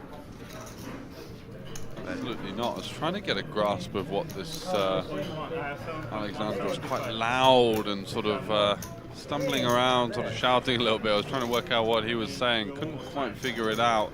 I think he might have been annoyed at the lack of a deal. That's my best guess based on the body language. Well, you can't always get what you want, you know. You have to be ready when you enter a tournament. To play for it all. Yeah, I mean, it used to be like annoying to me. Like that doesn't happen at my local, but you know we're dating myself quite a bit. But it was annoying, you know, when I would go to like in the U.S. to a tournament, and you know, like let's say there's like 7 left, you know, and they want to make a deal, or even 9 left, and it, you know, they try to bully you actually, and that's not right at all. You know, I think I like the idea of like anonymous, yes or no. Yeah, I do as well, because then you avoid all of the confrontation afterwards. Yeah, and I don't want to make a deal 7-handed pretty much ever. Maybe like in something like the WSOP main event, you know, but maybe in something, you know, if I enter stuff with buy-ins that I'm happy to win as like a prize, you know what I mean, like 10,000. Yeah, maybe then, but I would not fully understand, you know, that others may not want to make the deal. You know, there's no obligation to ever make a deal, and there should never be any bullying surrounding it. But we don't know if that's what Alex was on about, to be fair.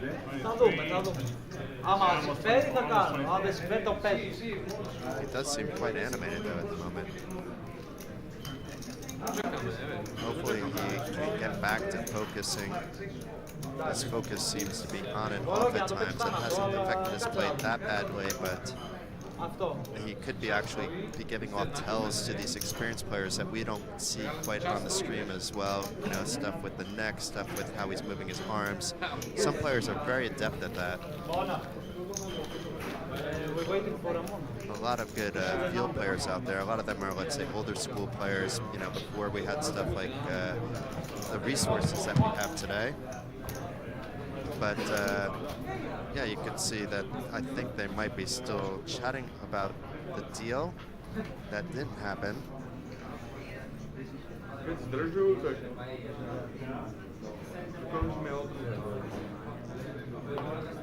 can see Alex bouncing around there. Charles very calm.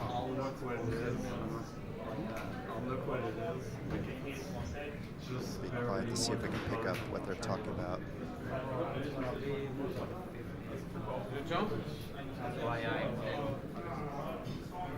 Okay, now there's no more chatter, but we can see some VPIP stats. Alexandros with the 38% VPIP. A lot of this can be a little bit skewed based on the fact that some of these players were actually at the, well, no, because we had to restart the stream. So this is just based off the final 6 players when the action was there. Because before that, I would say Alex's VPIP was a little bit lower.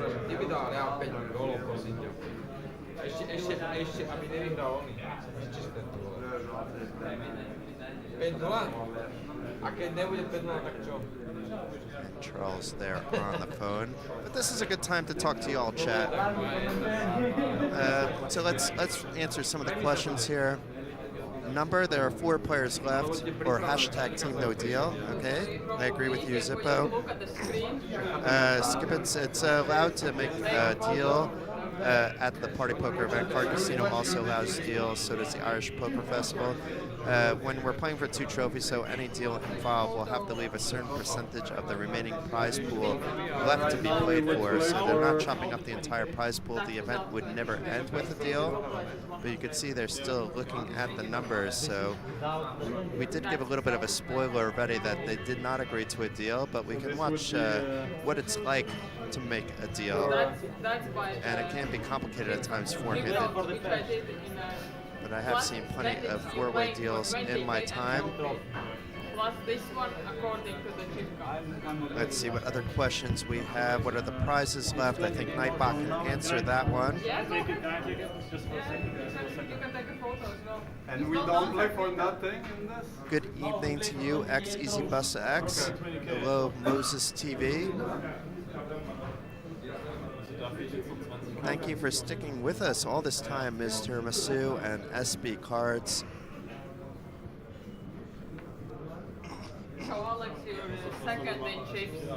Declory, welcome as well. It looks like mostly, though, the chat has been rooting for Dylan. Is there anybody here rooting for any of the other players? As I mentioned, I really like the way Andres not only played today, but just watching him in previous events, very impressed with how he approaches poker. Charles, as well, is a very experienced poker player with that 600,000 Canadian cash at the playground during Party Poker Millions.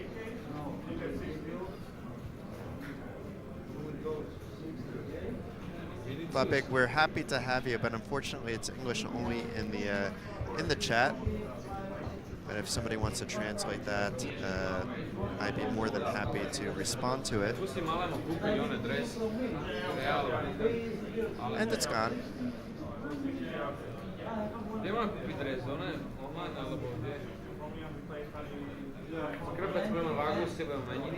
And I think the action should resume soon. This is the problem with starting to talk deals four-handed. Like, if a player is really uncertain, you know, just cut it off now, but I think it'll be cut off soon. No problem in talking about a deal, but it's when they drag on, and then no deal is made at the end. It really kind of adds time to the player's day. And I know some of you, it's pretty late. on a Sunday evening as well. Nedám 120 alebo tak, vieš, to je tých 50 si mal, vieš. The chat is for Dylan because it's an amazing community. So what community are we talking about here? Is it a certain poker group? Is it the fact that you've all united around Dylan for some particular reason? I'm very curious, actually. He's had quite the day today. The German poker community, that is a tight-knit group. It is rather large and sometimes can be, let's say, localized to some degree. You make more. They might actually be a better deal for you. Xflix. I had the honor of having Xflix in as a co-commentator last year. Really enjoyed it. Just met him a few days before. Asked him if he wanted to come in with me. Our chemistry was amazing. He's an amazing guy.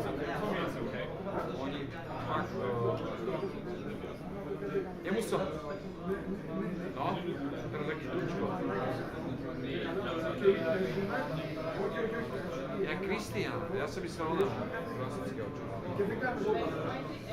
Ronaldo je Ronaldo. Ja sam mislio što je to stare.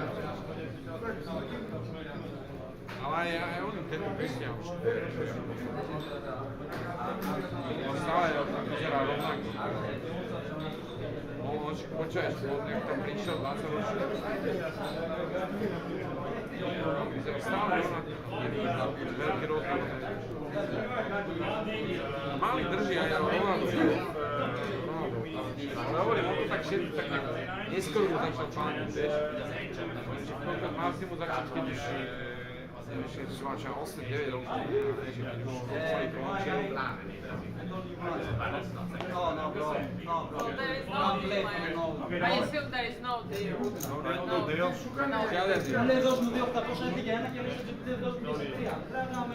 I'm starting for guys. Hela, we should do ICM, like Yeah, person. it's alright. Yeah, no problem. Everybody can say no. I would do it off my chart anyway if there would be a deal. Let's play no deal. Yeah, we're all back. 150, 300. This line 300. No deal. Good luck, guys. Orbe? Ideme? Seri. Yeah, you can do it. I'll connect the server and restart.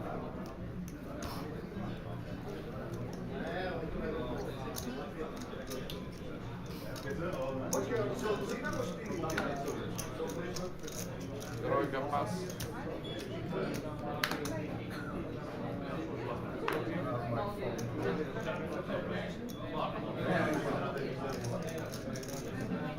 Trojka pas.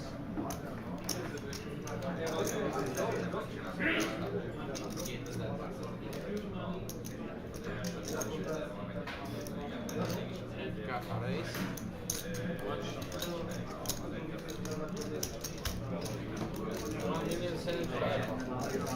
How much? 1,075,000.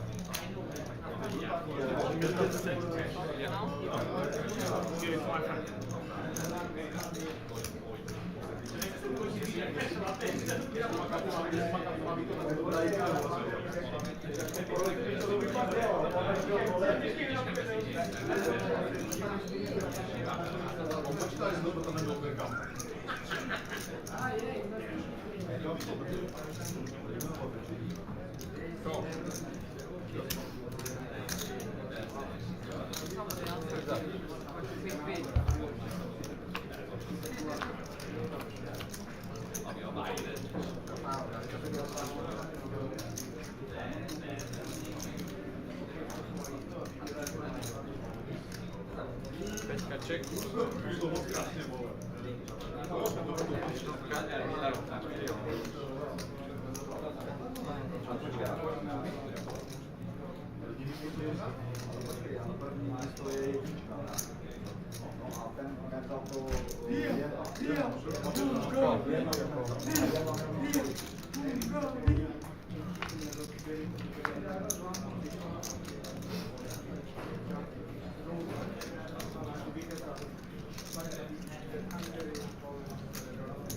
Etiquette check.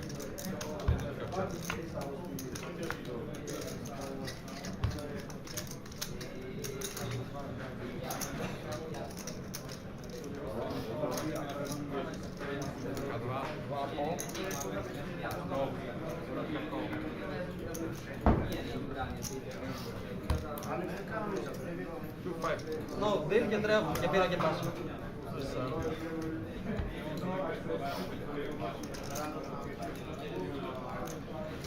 Τώρα θα δεις γλέτη, τώρα θα δεις γλέτη. Δεν θέλουνε, θα σου πω εγώ. Σου πω εγώ αγόρι μου, τώρα θα δεις πόκερ. Ja.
Τώρα δεν κάνω ούτε μετά.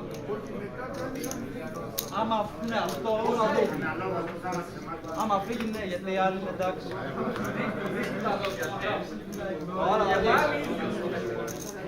And there is a 10 on that flop, but there's also a king, which should make Dylan, I mean, he'll likely stick around for a little while, but he's not going to lose that much here. Especially against a player like Charles. And I think Charles will just opt to call, even though it is a draw-heavy flop. I mean, not to the suits, but with that king 10. But now, a king on the turn. This actually is a very troubling card for Dylan. It makes it more likely that the 10 is okay, that Charles is on like some kind of draw. But now Charles with the absolute nuts with this king 10. Does go check check, trying to induce Dylan to bet the river. And exactly what happens. It doesn't look like a big bet. It is just 400,000 into 1.5 million, and Charles will be raising, but either he hasn't decided how much or pausing for effect.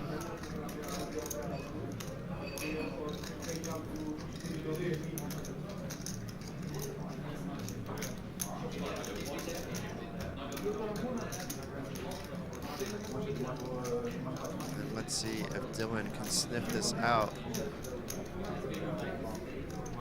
when he gets raised upon. Being that Charles has the nuts, it would be criminal in a way not to raise here.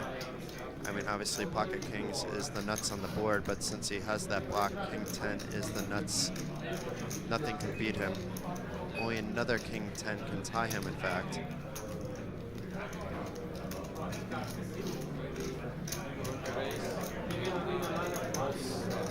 Let's see how much that raise is for. It looks like about 2 million, 1.8 million, close enough.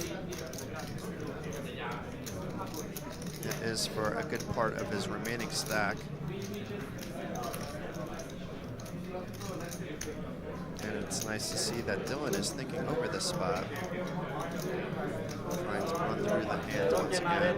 Maybe running through some of how Charles played before. I think if he checked, he would have had to call a bet, but going bet raise are a bunch of bluffs. But is he just checking back? I'd say something like Queen Jack pre-flop. I mean, he did with King 10, so I guess he's doing it with Queen Jack. With that, though, raise here in such a spot where we have such ICM payouts, it does look pretty strong to me. Of course, we see that he has a full house, which is probably affecting how I am looking at it, but it does look strong in a vacuum as well.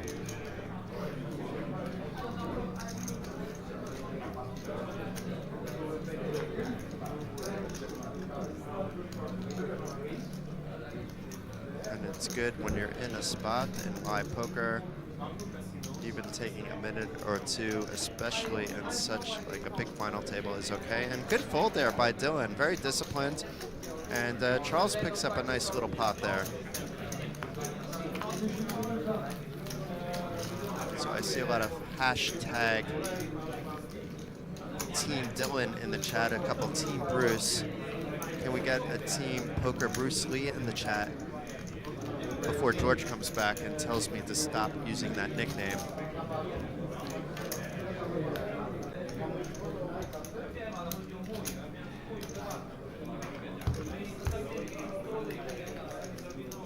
Yeah, I like the fold there, Caroline.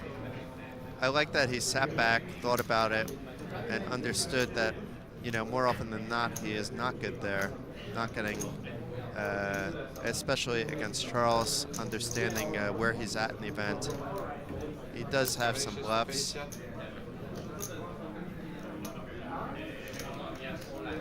But it would be quite ambitious to put in half your stack and really be just down to like 6 big blinds, or what was it, 7 big blinds, if he was bluffing and picked off.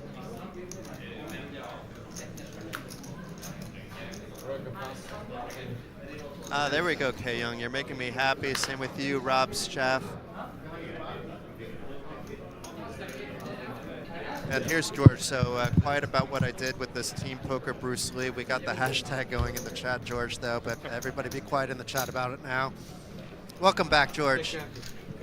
Hashtag going in the chat. Here we go. Wow, look at this.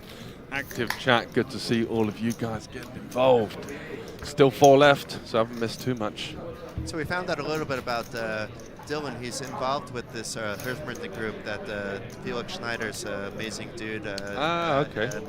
is basically brought together this nice community of German poker players. Yeah.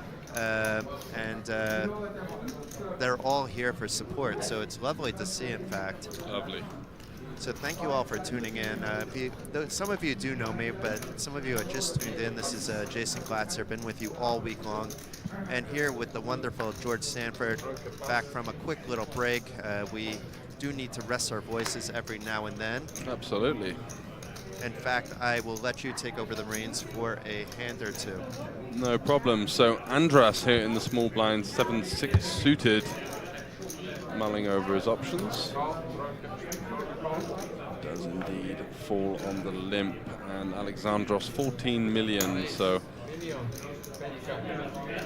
just snap pumping it up to $1 million. Don't think Andros is going to be going anywhere with the 7-6 suited. A little too much of a hand to limp fold in this situation.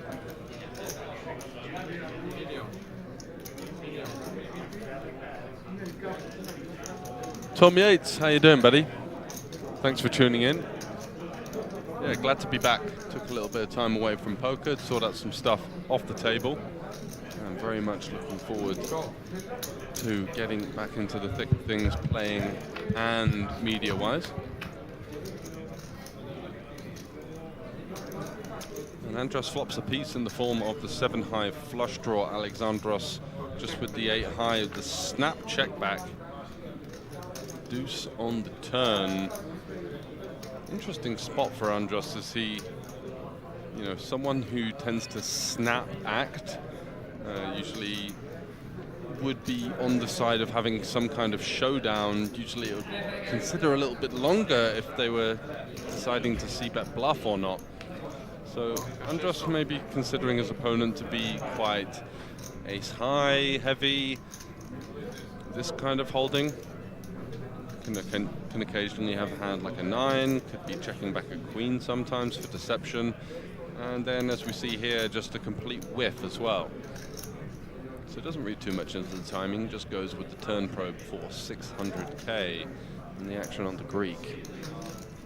I'm just getting back in, George, but how is Alexandros in this hand with almost 3 million in the pot? Was it like pre-flop and he just peeled, or did he just go check bet? He's ISO'd pre-flop, and now he's going for a turn min-raise versus the probe. Andros won't be going anywhere with the flush draw.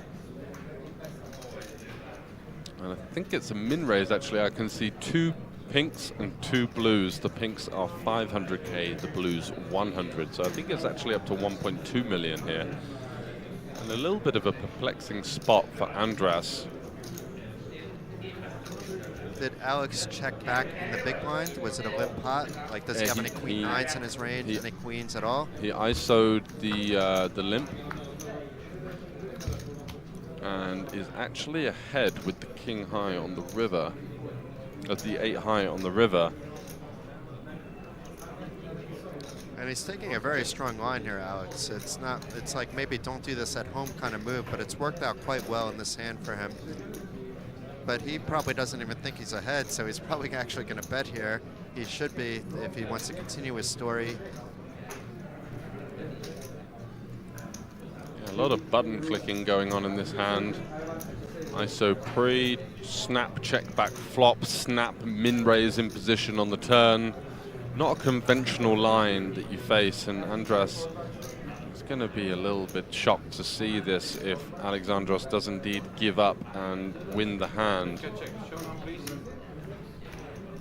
So it did get checked back, and Alexandros is Andras is probably wondering what the heck just happened, but this is worth a clap. You know, this is Look at Charles there. He can't believe what he's seen. Andros saying you win, but he doesn't know that he's only winning by 1 notch. What a hand. I'm not sure what quite happened there, but Alexandros apparently has a few different gears going on there. But I think that's the first time we've seen such like a wild bluff with a hand like that before. Yeah, we've seen a couple of indications that he gets a little bit out of line. The Jack 4 offsuit on the button open into the chip leader small blind, and also the very well stacked big blind. Also defended Jack 5 off versus the chip leader with 5 left, in a spot where Jack 5 suited would be way too wide. So kind of interesting, making up the rules as he goes along really, and finds a way to win there with just the 8-4 off. But if he's going to do the same thing right now, he's going to be in for a world of hurt with Charles waking up with the Cowboys from the cutoff or under the gun, however you want to look at it. Exactly. Would do well not to let the let the positive momentum from that last hand ride into this one, as Charles picks up an absolute monster. I don't understand Slovakian. Thank you. I also don't understand Slovakian, so we have that in common. I know Dobry den. That's about it, which is, I think, how you say hello, but with a better pronunciation than I did. And just to cut you there, as Dylan has rifled into the pocket pinks. I mean, this is somewhat standard, I have to say, based on the stack sizes, because you are getting a lot of folds from Charles. His ace is still alive, but Charles a heavy favorite to double up. If not, he will hit the rail. Of course, there's some boards where they're chopping it up as well. Whoa, so many interested parties here. Andras sat there looking for the pay jump with his 4 million. Dylan obviously egging on the spade. A spade or an ace to send home Charles La Boissonnière. I don't want to see him go out this way, so I'm rooting for a blank. Oh! Oh, wow. I mean, you can't really blame either player's play, obviously. Just a bad beat there for Charles. And Dylan saying to Charles, you played so well, and I completely agree with that sentiment. And F yeah, says the rail.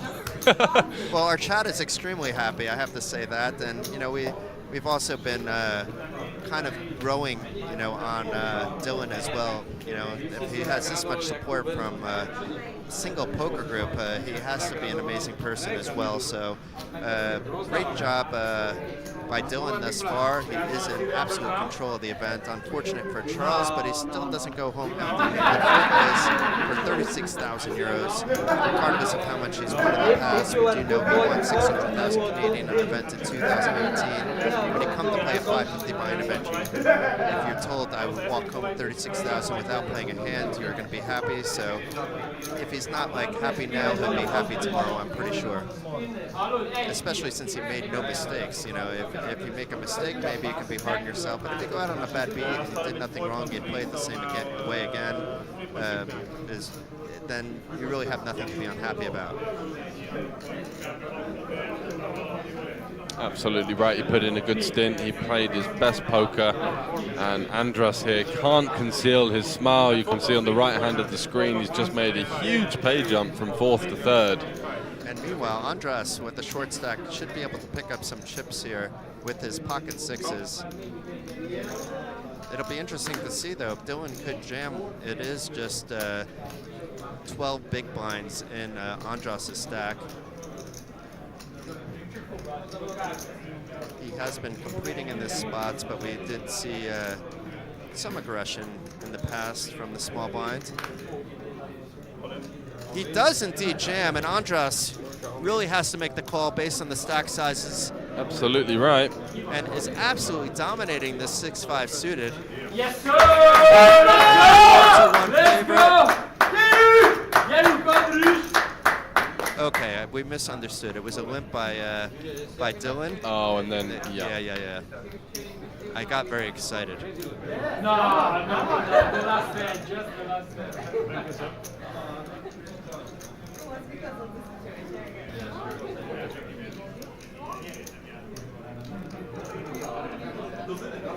Man, we all stand behind you.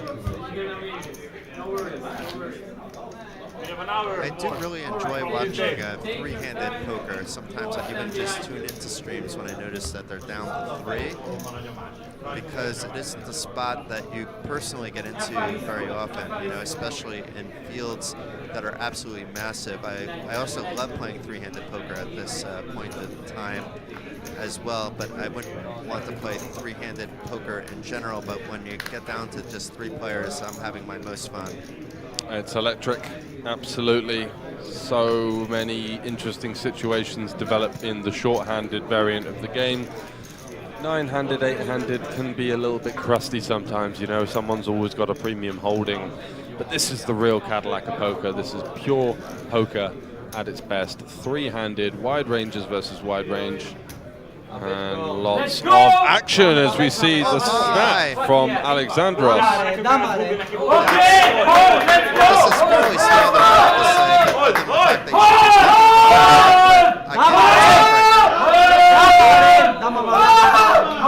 Easy hold. Let's go, bro. Yeah, the volume is getting out of control. Oh my, on the flop, this could spell trouble for Andras. An ace, maybe some spades, maybe a 10. Now a 10 would be a chop, otherwise he gets an ace. The ace is the only way he can win this hand.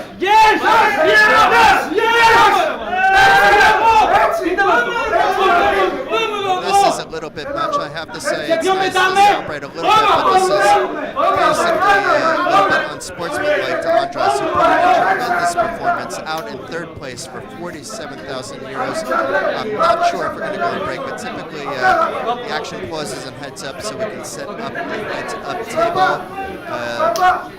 It looks like we will be going on a little bit of a break, folks. So 47,000 for Andras Balak, putting on another poker display. As I mentioned, I've enjoyed watching him over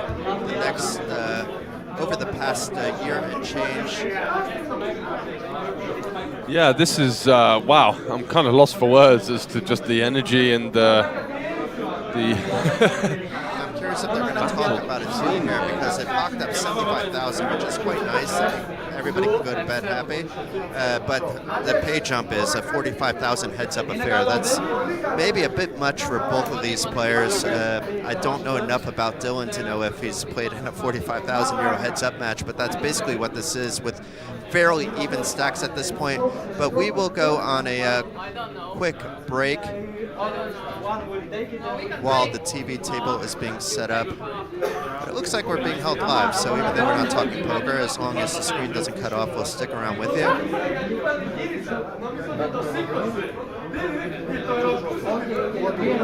Try to listen to the energy in the room. Yeah, it's just getting a little bit out of control there. The rails absolutely erupting after that. Couldn't get a word in edgeways. We'll be back very shortly. The Tour is the biggest thing to happen in Irish poker for decades. From humble tour stops, countrywide, we've become the only conversation worth having on the Irish poker scene. With major international events in Killarney, Galway, London and Bratislava, we've brought poker to the people, and we brought people to poker. And we are proud to introduce the Irish Poker Festival, Ireland's biggest buy-in main event for over a decade. Hosted in the luxurious Intercontinental Hotel Dublin, welcome to the new home of poker excellence in Western Europe. We can't wait to see you there.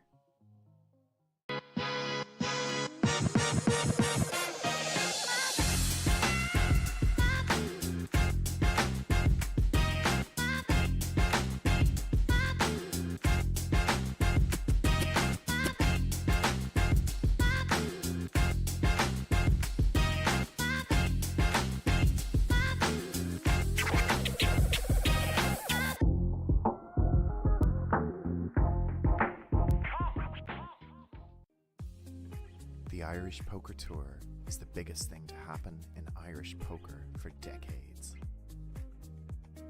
From humble tour stops, countrywide, we've become the only conversation worth having on the Irish poker scene.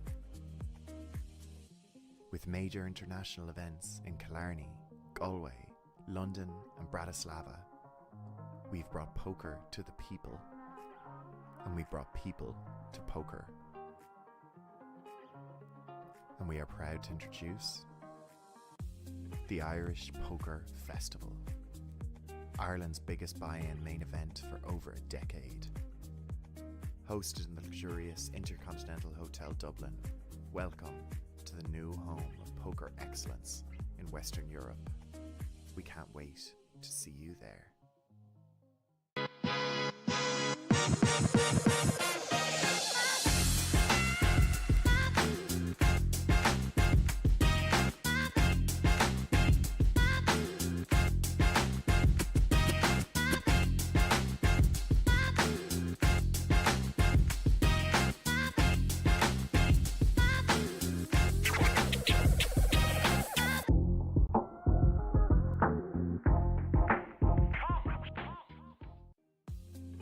The Irish Poker Tour is the biggest thing to happen in Irish poker for decades.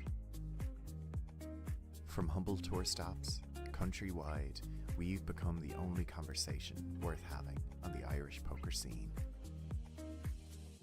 With major international events in Killarney, Galway, London and Bratislava, we've brought poker to the people, and we brought people to poker. And we are proud to introduce the Irish Poker Festival, Ireland's biggest buy-in main event for over a decade. Hosted in the luxurious Intercontinental Hotel Dublin, welcome to the new home of poker excellence in Western Europe. We can't wait to see you there.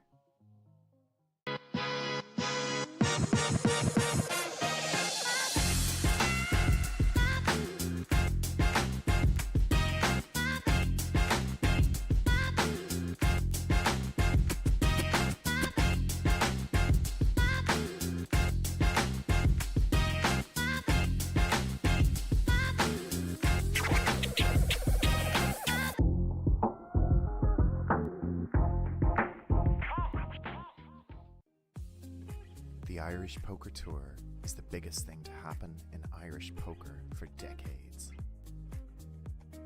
From humble tour stops, countrywide, we've become the only conversation worth having on the Irish poker scene.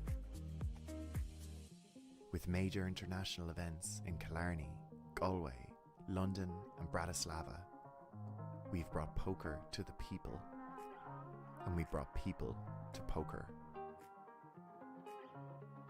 And we are proud to introduce the Irish Poker Festival, Ireland's biggest buy-in main event for over a decade.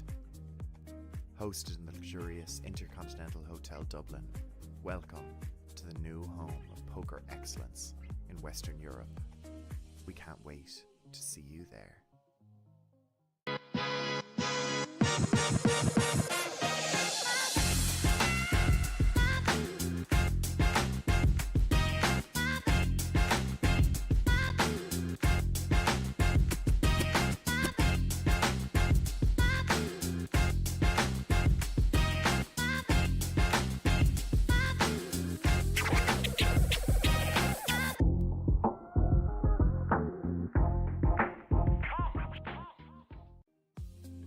The Irish Poker Tour is the biggest thing to happen in Irish poker for decades. From humble tour stops, countrywide, we've become the only conversation worth having on the Irish poker scene. With major international events in Killarney, Galway, London and Bratislava, we've brought poker to the people, and we've brought people to poker. And we are proud to introduce the Irish Poker Festival, Ireland's biggest buy-in main event for over a decade. Hosted in the luxurious Intercontinental Hotel Dublin, welcome to the new home of poker excellence in Western Europe. We can't wait to see you there.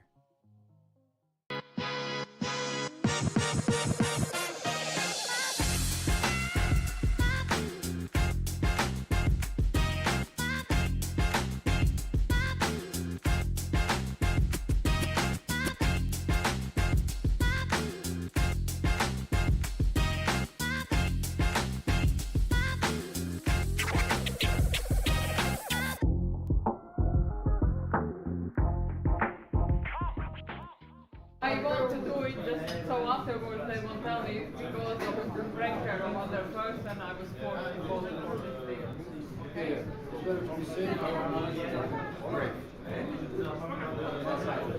Guys,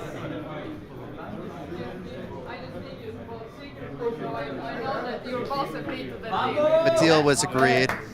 Dylan getting the most of it, at least thus far, 93,000. Alex getting 92,000. They are playing now a 10,000 heads up, and for the two trophies. If you agree to the deal, has to be red card.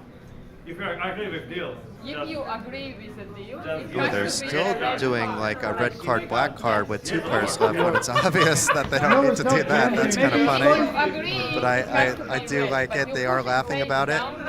But those of you that are Dylan fans, which is the majority of our chat at the moment, you should be very happy that he did secure at least 93,000 and still has that chance for that six-figure score, if that's like a psychological thing to get your first six-figure score. But either way, 93,000, 103,000, it's been an amazing day for Dylan, and same for Alex. I mean, we looked up his Hendon-Mob, it only had 2,000 in cashes on it.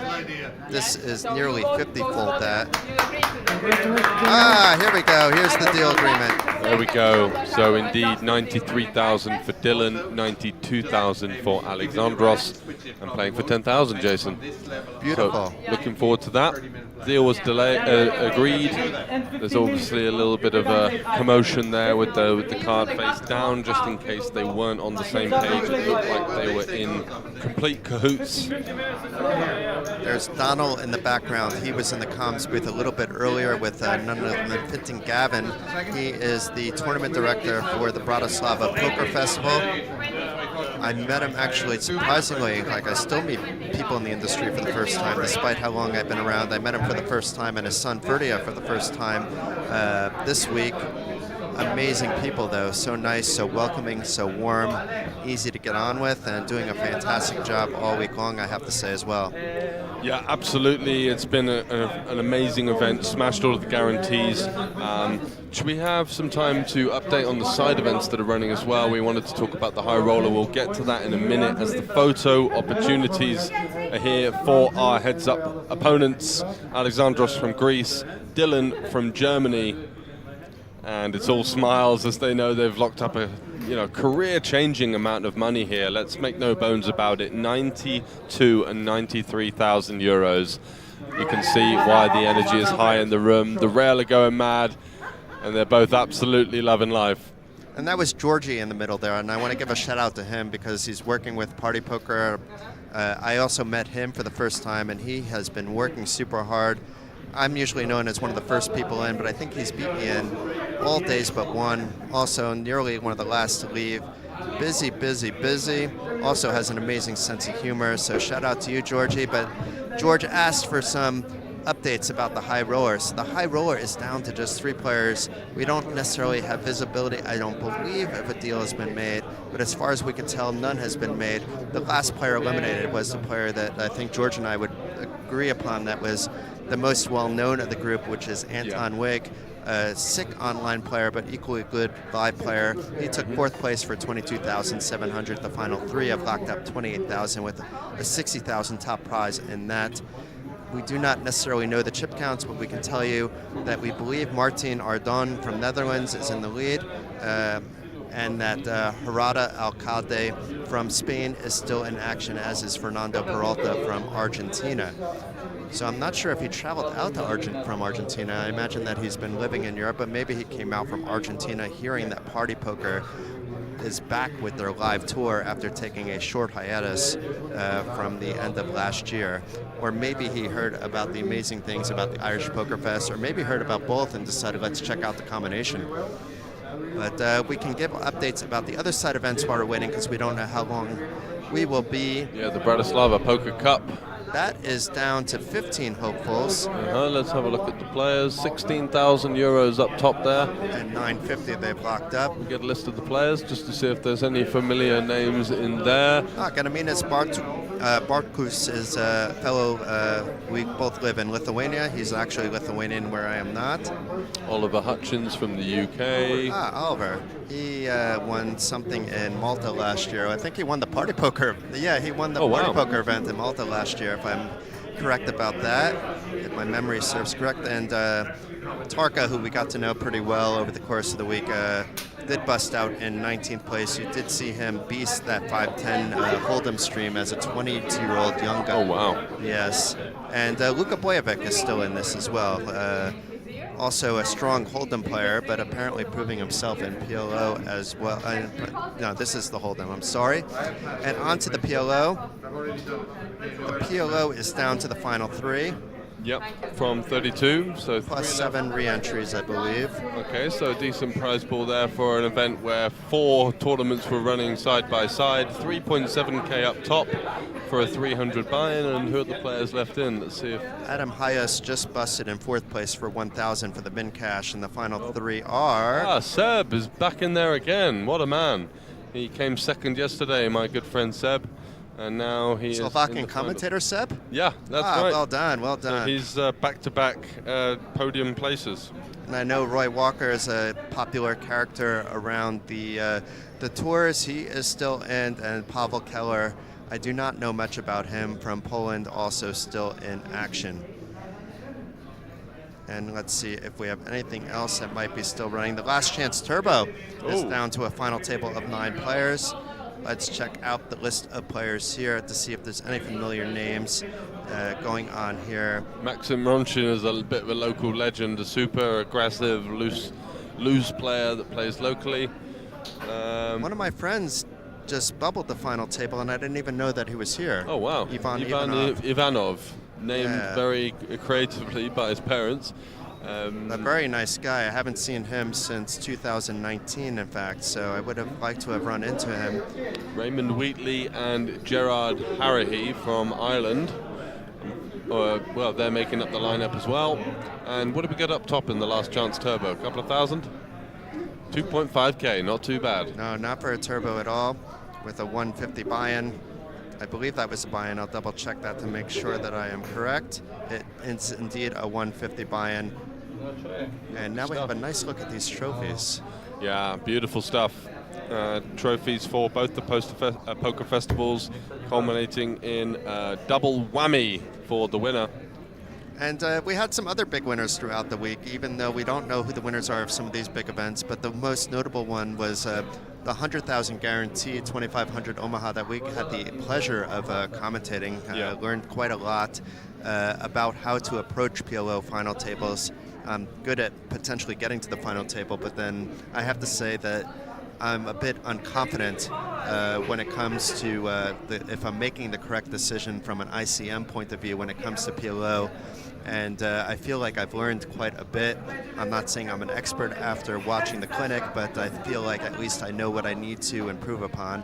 And that was won by none other than Bulgaria's Boris Angelov. So we have quite a nice showing from the Bulgarians, I have to say, this week, on top of what we see here in the main event. Yeah, couldn't agree more. They have a strong poker contingent, and they've come out, and they'll be going home with a couple of euros extra in their back pockets, I'm sure. So that wraps things up in terms of the outer tables. We are waiting for the continuation of the heads-up match. As we have mentioned, 93,000. I'm just looking here, George, at some of the upcoming events, and apparently there's some kind of banana poker festival. Mystery bounty, okay. There's some nice stuff going on, but I think Banana is a group in Poland, actually. Oh, right, okay. If I'm matching the correct thing, yeah, because it's the CTO with the dollar signs. It's definitely Polish. It's all part of the same thing. So there'll be a lot of Polish players in Bratislava, being that live poker is not really legal in Poland, and for the most part there are some exceptions to that rule. Expect a nice mix of really tough Polish pros and just really a lot of amateur players that are hungry to play with the Polish poker community. So it might be worth coming out to check that out. Some reasonably buy-in events too, some cash game challenges on top of that, which is really cool. This mystery bounty though, what's the buy-in on that? 100,000 guarantee, and it looks like it's going to be, what, €100 buy-in, something like that? Buy-in 70. But that might not include the plus bounty. The bounty, so 120, maybe a 150 total. Yeah, either way, it's very affordable, is the point. And there's a monster stack, there's more PLO. I think the cash games will be pretty fun. Mm-hmm. Usually the Polish poker community come out in big groups, actually, when they do travel. What's this? I think this will be massive. The 500 KO PLO. This may get George out of live poker retirement, in fact. Yeah, what's this? €600 PLO bounty tournament. I'm assuming it's 1,100 though, because it's a 500. Oh yeah, 1,100, 1.1K PLO progressive. What's the guarantee on that? Let's see if it's 20K. 20K. Fair enough. It is PLO, so it's still a very nice guarantee for the buy-in. 20 players, it's decent going. So thank you for those of you that are sticking around. Lots of Dylan fans in the chat, eagerly awaiting the continuation of the final table. Good news for you if you're just tuning in is that he's locked up 93,000, playing for an extra 10,000 on top. I believe the stacks are 78 big blinds to Dylan, 70 big blinds for his Greek opponent, Alexandros. And I don't want to do all the sign-offs, but I don't know how much time we are going to have afterwards, and I want to make sure we get our thank yous in, whether it's now or later, because we're quite appreciative of being here. It's an amazing venue. So first, thanks to Card Casino for hosting this fantastic festival. Amazing venue, amazing people, whether it's the people cleaning the floors, the people dealing the cards, the people serving drinks, all the way up to Lasso, who is the poker tournament manager. He runs a very good ship here, very good stream as well. And that comes through in the job that he's doing here. Exceptional work from him. And of course, we would like to thank the Irish Poker Festival and the Bratislava Poker Festival.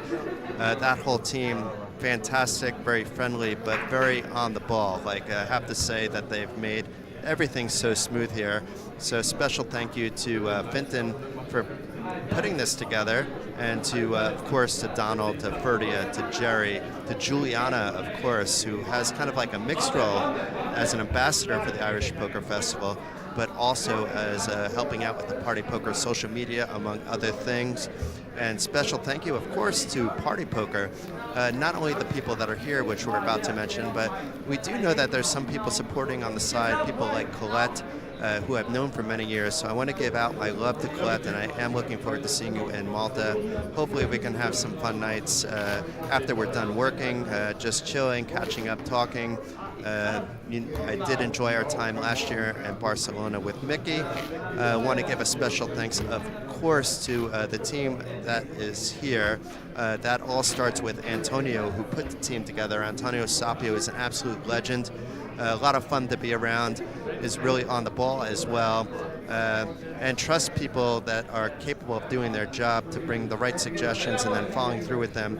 And I do love working with people like that are always open to ideas and an exchange of ideas. So Antonio, pleasure to work with you and looking forward to Malta. And of course, Georgie, who we did see on the camera before, doing a fantastic job. I just said how hard he was working, so I don't need to repeat myself, but fantastic meeting you as well, and Rob, and of course the lovely Venice, who joined us in the stream. Venice has been working very hard doing interviews and handing out even merch in the morning, even found time to join us in the stream. So amazing work by you, Venice. And of course, thank you, George. George didn't have to be here. He was, I called George up, you want to come in? And George said, why not? I'm ready to get back on the scene. And you could see right away why I brought George in. He's an amazing commentator, but also a good friend of mine that I want to see do well, not only playing poker, but of course being part of those that are contributing to the poker community. And thank you also to all the poker players that have come out.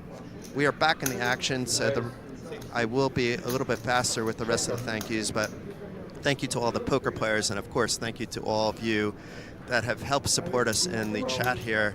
I know you're not here for us, but it does help the commentating to have such a lively chat going on. But meanwhile, both players with weak aces. Alexandros is suited, nobody hitting a piece of this, and we are dead even during heads up. I believe they did shorten the clock after the deal, and once we went heads up, likely to 30 minutes, maybe shorter, but it's not going to be our blind. So even though there's a lot of playability at the moment, there's a good chance that we might see something happen before you know it.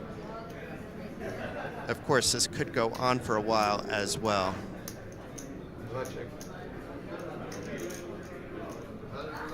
And it's a bet by Alexandros after it was checked by Dylan to see the 10 of diamonds turn, and that's not the worst card in the deck for Alex, because he now has a flush draw as well as that ace. He can't be confident that he has the best hand now, but he can push off those 7s and 6s that maybe Dylan might have had, while also having a lot of equity at that flush draw. He may have faced resistance with a very strong hand and maybe ran into some issues there, but that's not what happened. Alex taking down the first pot of heads-up action. And George is back, so he didn't hear my appreciation for him, but we are in the action. But George knows that I do appreciate that he came out this week, and I'm happy to have spent the last 4 days with George off and on, because we've had a lot of guests, but the majority of the time it's been George and myself. And it seems like you guys are enjoying that combination as well. So, yeah, appreciate yourself as well, Jason. It's been a good week, and still got a little bit of business to be done here with the heads-up match. But overall, I'm feeling really good about the festival, and nice to ease my way back into the media side. So thanks very much for reaching out. I really appreciate your support, and I think we've done a pretty good job overall. So happy with that, and also, of course, we're not the big part of the picture here. Thanks very much to all the players and the casino staff for getting stuck in and giving us so much to just be happy about. It's been good. And Alex taking down the first 2 pots. That was a pre-flop one, but Alex now with the lead. And there's one very important person that I didn't thank quite yet, and that would be Supernova, who's actually been here all 5 days with moderation. Donna has been here as well, so thank you to her as well. But Supernova gets an even bigger thank you Good fantastic, and part of the reason we have such a nice chat is the vibe that Supernova brings, but doing a fantastic job, and pleasure to get to know you, virtually know you this week, and hopefully one day we will cross paths. I know that you do a lot of moderation and not a lot of travel, but maybe one day that changes. Absolutely, a stellar job and one of the most professional mods I've seen in action. Everything's been spick and span in the chat, and that's a very important thing because that gives us a lot of energy, and you are very much a part of the overall sort of commentary product that we're providing here. Of course, making our lives easier, but also interacting with the chat when we can't is also very important. We are often delayed. Many commentators actually don't even interact with the chat at all. They focus on the action, and even that would make Supernova's job even more important. But just the fact that we can't get to every message for sure, and even the messages we do to get to are sometimes 5-10 minutes delayed because we do have to focus primarily on the poker action. Yeah, so thank you for all the love, guys. We really appreciate your support, giving us that last wind needed to carry us through this heads-up bout, playing for an extra 10,000. They've got the big money locked, and now it's a case of still playing for a pretty considerable amount of money, 10,000. They don't want to let themselves get too carried away in this situation. They're still playing a 550 euro tournament, and now 10,000, so almost 20 buy-ins. And it was a good point that was made to me. Even though because we've spent so much time, we're going to remember who won and who took second place. But years from now, and even later in the year, you're only going to remember who won it. So It's also, if you want that pride, it's not just a trophy, but it's also getting your name etched into the history books of the Party Poker Live Tour, and also the Irish Poker Fest, and also the Bratislava Poker Tour. So there's Bratislava Poker Festival. So there's so much with poker history, and you get a little bit of recognition among your peers when you win such a big event that is as prestigious as this one. Couldn't agree more, and we got some rip-roaring action occurring here as Alexandros check raises the flop with the bottom pair and gets met by the 3-bet from Dylan, who's flopped the goods, limping in with the king-queen. And actually it's worked out for him quite nicely as he incites a little more action than perhaps he would have got elsewhere. But I like that at least it looks like we're going to have some aggression during heads up, because what happens very often when you're this deep heads up, it becomes a limp fest, and then really the action kind of, I mean, I do like heads up action, but even like a 4-hour heads up action, but only when there's actually action, not like a limp pot, single bet fold, it becomes very repetitive after a while, and then you're just waiting for that one big clash where somebody has ace king and another person has jacks or queens, and getting it in that way. And this looks like they're playing some post-flop poker and ready to put each other to the test. That's for sure, and we have seen from Alexandros he can be quite clicky, quite aggressive, and certainly not someone that's overly tight, so he's going to make up for a good half of the heads-up match, whereas Dylan we've seen be very shrewd, knows what he's doing, plays extremely well, a very calm and present table presence. So 1.5 million in the pot with a min raise and a call. This flop doesn't really hit anybody very well, but Alex is still technically ahead with the king high.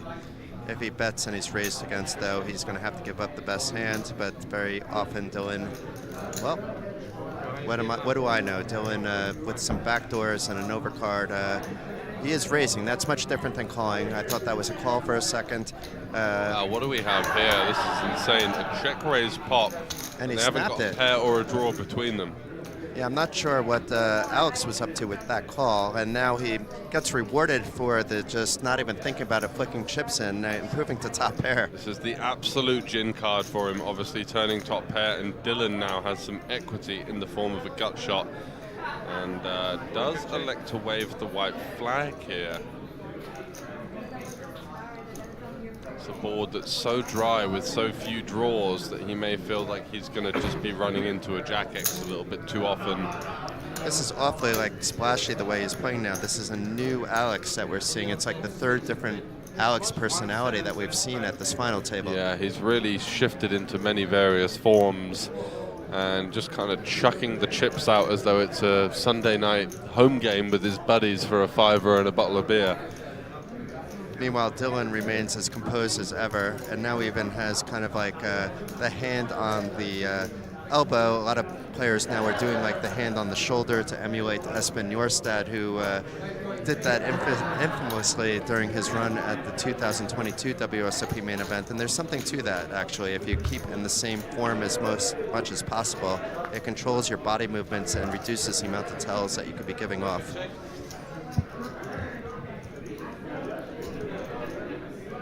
Thinking about what to do.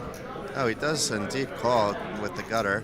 Yeah, seems fair. Queen high can still be ahead of 7-5, 7-4, 4-5, 4 deuce. Maybe some worse queen high floats that now bluff.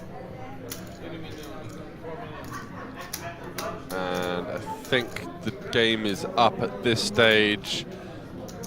Would be a very thin call. Not really sure what we could beat. Maybe a hand like 10-9 with the back door. He may be thinking about raising here, though. I don't think so, though. I mean, queen high, it does have showdown value, but that 5 kind of ruins so much of it. Yeah. Kind of mulling it over here. Still want to get his cape on and make the queen high call that he could go mad if he were correct. Doesn't seem to be the case, though. There are not enough. I would normally say there's not enough bluffs, but calling that check raise basically on the flop was a little bit suspect to me. I thought it was maybe out of a little bit of frustration with Dylan taking a few big pots off Alex before it was heads up, when it was still, I think, 6-handed. Yeah. And then basically running over him a hand before as well. So, I mean, he did have top 2 pair. He does call, though. Makes a hero call. Calls with queen 9. This could be a momentum shifter now, with Alex holding a 2-1 chip advantage over Dylan, but Dylan, I don't think, is ready to give up by any means. Absolutely not, and Alexandros, the benefactor of an insane turn card there, floating carefree with the just bare king high on the flop, drilling the turn, and somehow gets 2 streets out of queen high. Crazy stuff so far. Supernova, any chance we can get that payouts updated to say Dylan 93,000, Alex 92,000, still playing for 10K? Because those payouts are originally correct, but they did make a heads-up deal. As most of you know, those of you that are just tuning in maybe just found out about it, but basically I believe most of you were already here when we said that. Ah, Borbag, another new name, but a recognizable name. Steve Prix, welcome. Ah, that was very nice, Decory, basically saying tuned in for Dylan, but happy to listen to our commentating as well. So thank you very much for the compliment. I mean, Caretaker, a queen high call is a little bit read heavy, I would say, but still, I remember when Vitalis Zamoratnis won an event in Estonia, he made a jack high call, and I asked him about it after the tournament, and his thought process was absolutely amazing, and he said, I have to call there. I forget what the board is, but in certain situations, a queen high call is more than good. Yeah, that one was a little bit tricky to actually think of hands he beats. It just has to be completely random nothing. That is actually bet called the flop, bet turn, bet river, so yeah, pretty crazy stuff. Interesting flop, actually, because Dylan with a pretty decent holding, even though he hasn't connected, a queen would give him obviously the Broadway, but basically he has the nuts to the non-connected board. The king-queen would be that, and Alex connecting with the jack, opting to slow play it out of position. Not really so much of a slow play, but now he is. And Dylan happy to just check it down with the showdown value. That's all he has now. So it wasn't that interesting after all. No, but we will see a nice juicy value bet from Alexandros. And will Dylan hero call again? Because what's betting here? I mean, he may even raise here because the pot's small enough for him to do so, but just calls with his king, and Alex getting value again. the cards are going his way. Definitely, they've been going his way the entire tournament. He won the huge pot to take it to the heads up with the Queen Jack suited versus Ace Jack suited. Not sure what Dylan was thinking there. He blocks a lot of bluffs and even loses to some of them. Yeah, But I would agree. those bluffs always be betting is a question. I guess Alex might be actually, so that's a good point. You really don't want to have a 9 in your hand because it blocks a lot of 9-8s, 10-9s, etc. That's a very That's good... not true because the 9 actually unblocked the backdoor flush draw 9x. So like he had the only 9 that didn't block those because he's not just going to float with backdoor straight draw, I think. But I agree with the sentiment. It was a loose call, and I don't think that there were many hands he could beat there. And it would have to be very creative. Usually, you don't tend to see people find the counterintuitive spots. And we're back saying that they play mostly on Party Poker. I'll be rejoining Party Poker now that OptiBet has been introduced into Lithuania, which is on the Party Poker network. I played a lot on Party Poker. I mean, I'm probably one of the first players ever to play on Party Poker. I would have to look up that stat, but I was playing on Party Poker in 2002 or 2003. All right. And then a little bit on Empire Poker, which was like basically combined cash games with Party Poker. It was all part of the same network, but then had very soft tournaments, I have to say, back in the day. Yeah, good way. Yeah, I mean, there weren't massive fields. It's kind of like, you know, like if you like to reduce variance, I used to just play and want to optimize daily sessions. The smaller fields are better for variance reducers. Same with, I used to play a lot of sit and goes. It's a similar idea. But we have some action here, so I'll be quiet about myself because this isn't about me at all. And we have a bet by Dylan with just this Jack 3. And Alex, who's been sticky before, not sticky now with a little bit there, but not really enough to, I guess, continue. I'm kind of not going to try to predict what Alex is doing because he's called with less equity than that before. Yeah, just surrendering this one. Not sure what the casino representative is up to on her phone, standing next to the stream table. Any idea what she could be doing there? Maybe updating the dealer on something?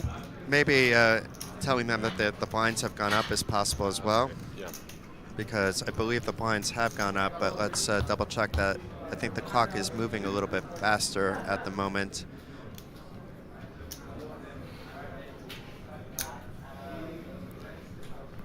Yes, it's now 200,000, 400,000, so that is a bit of a difference, and before you know it, they will go up again. When it's heads up, very often they reduce the clock. We can't tell from here what the clock is. We can ask, but I don't think it's that important, and when you're playing heads up, we will see as it happens, but it's much faster than before. Bless you, George. Thank you, sir. Nothing happening here, nobody with anything, even after that 3 of hearts turn. Alex Andros, though, currently ahead with the king high, and the 10 of hearts on the river. Nope, it does get checked down, and another small pot there for Alex Andros, so. Yeah, heads up can be such a tilting format when you just feel like you're getting pipped all the time by your opponent. That's kind of what's happening now with Dylan. Made a somewhat of a speculative call there, didn't really get the logic, which was certainly not in line with the rest of his final table play, which has been excellent, if not exemplary, I would say. So it is easy to go through peaks and troughs of energy and focus, and also performance on final tables. And it's just important to, I would say, poker at this level, at the sort of intermediate to higher level, like a 550 live buy-in, it's more important to avoid blunders than it is to play your absolute A game at every single second of the tournament, which is simply impossible. So just avoiding those kind of blow-ups or disasters is going to be the key focus. So a limp pot, already 1.2 in the million with the blinds as high as they are. And Alex back to the quick, just flicking chips in, but this is just a min bet. Did connect with the bottom pair, but it's Dylan with the middle pair. I don't think he's going anywhere. Quite a decent hand and a limp pot.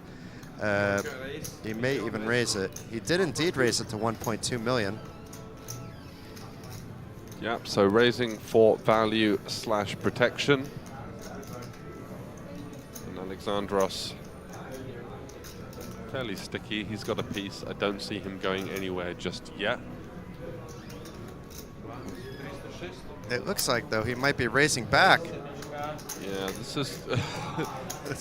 I mean, it's just a bit of a clicky maniac, isn't he, in some spots?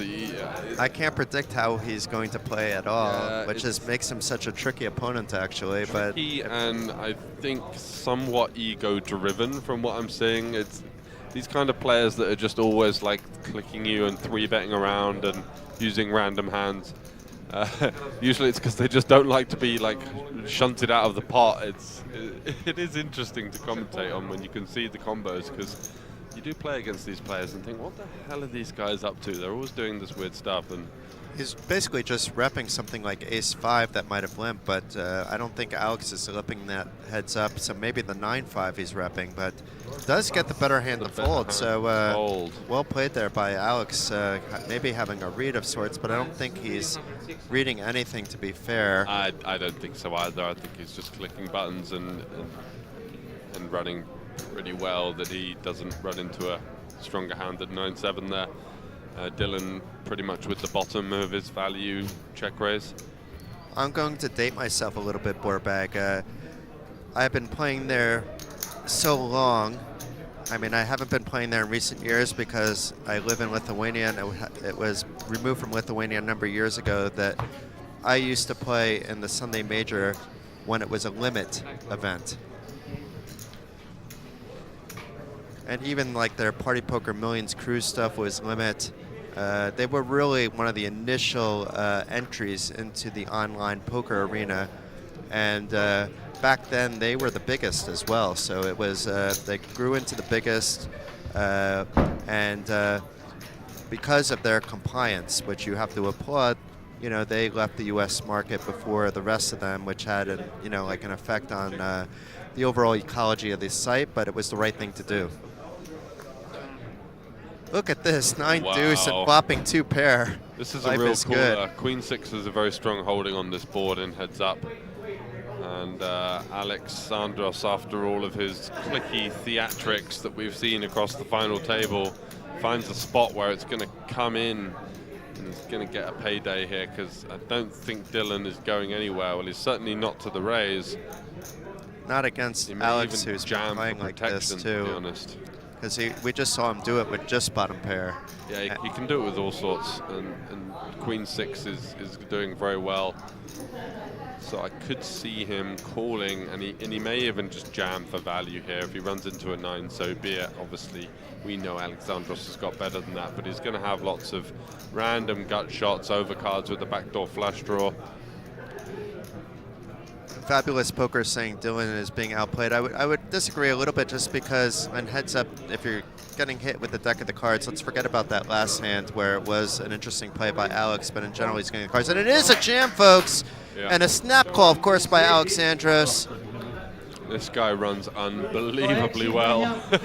Wow. I mean, Dylan still has some hope, but he's a 4-1 underdog. We could have a new championship, but I do want to see Dylan up for the chat. Yeah, he's going to need a queen or a 6 only, 11% equity, just running into some weird plays and running into better hands. Alexandros from Greece taking it down. Dimogeorgis, Alexandros Dimogeorgis. I'm glad you said that and not me, but congratulations to Alexander, and congratulations to Dylan as well. I mean, you got a new poker nickname. You're now the Poker Bruce Lee, and you got a $93,000 runner prize thanks to making that deal. So wise move there. You had the small chip lead, made the deal. And I do like the sportsmanship between the two here. So despite some rowdiness by Alex, it does seem now that he's won, happy. He has shown some tremendous sportsmanship here, and perhaps it helps that he won that extra $10,000 for $102,000 total. Those 2 trophies, you see Georgie coming out getting the trophies ready for picture taking, but maybe we have some time to, I know we just said thank yous about 20 minutes ago, but you can never say too much thank yous when you're this appreciative. George, I'm going to let you take the lead this time because I did my thank yous already, so why don't you say what you're appreciative of? Yeah, I've got a lot of gratitude for the guys at the Irish Poker Festival that have powered not only the stream, but the Bratislava Poker Festival in general. The guys have come over, they've put on a great show, lots of PLO in the schedule, which is what I like to see as a PLO player, and I feel that that's the big growing game in the market. So seeing a lot of potential moving forward from that perspective. Thank you to the floor staff and the dealers, of course. Card Casino continuing to distance themselves from the competition and forming a big push. It's almost like a mini Rosvedov here in some senses, or even eclipsing that in terms of the guarantees. The floor and the venue has so much potential, and that's really being realized over the past few months. So good stuff from Card Casino, great stuff from Bratislava Poker Festival and Party Poker, and overall, yeah, happy to have had the opportunity to join you, and thank you again to such an active chat, full of good energy, support for Dylan. Unfortunately, a tilting heads-up match for him, just couldn't really get anything going. His opponent either had it or made some weird bluff that he had to fold to, so unfortunate for him, but Alexandros is our champion there, just having a sip of his Red Bull, and he is going to be going back to Greece with 102,000 euros extra in his back pocket. I can only imagine the party that's going to happen with Alex here, just based on how he he seems is. like a bit of a It just seems live it's going to be a crazy party. Probably I'm too old to want to be at that party. I would want to just know about that party. But yes, massive congratulations to Alex. Well played also, Dylan, and the rest of the final table players. And thank you again, everybody in the chat. We did appreciate having all these Poker Bruce Lee fans in the chat. I squeezed in once more, George. One more time. Maybe we could even get some hashtags for the Poker Bruce Lee to show some love. He did play quite well for the runner-up. Thank you again to everybody at Party Poker. I already named, I think, just about everybody that I did earlier. Once again, to Card Casino, to George, of course, to everybody top and bottom. We have our Slovakian commentator, Sten, come in. He wasn't the only commentator for the week, so for those of you that were coming in from our stream back and forth to his, fantastic job also by the Slovakian guys doing local language comms, even though there were no Slovakians on the final table, so that's quite impressive. Good job. And yeah, I'm looking forward to my next trip back to Card Casino, and of course my next trip to Irish Poker Fest, which will likely be for the Dublin stop that crosses over with the Party Poker event there. And I will be in Malta, folks, for the Party Poker Millions and Grand Prix. I'm not going to come the first day just because I have a prior engagement, but I will be there 90% of the time. So if you are planning to go there, or if you did qualify there, maybe through one of our amazing free rolls, hope to see you there. Please come and introduce yourself. I probably will not be in the commentating booth, maybe for like a stint, but pretty much everybody in Malta, if you say, "Where's Jason?" they'll point you out to me if you don't know what I look like. I'm pretty well known there. So thank you once again, and hopefully, George, we can do some comms again in the near future. I've actually had a blast doing this with you. And had a great time as well, mate. Yeah, thank you for your closing thoughts there. Really appreciate your work. You've done an exceptional job. And from us at the Bratislava Poker Festival, it's good night and see you next time.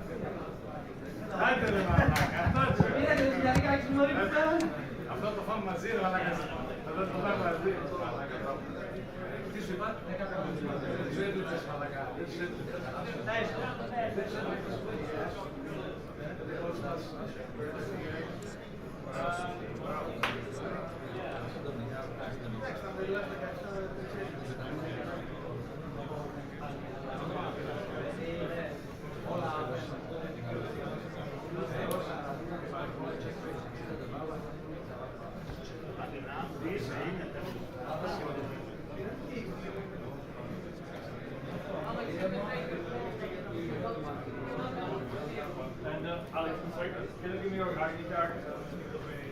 Make the information on the paper. So I just need ID card. It will be faster.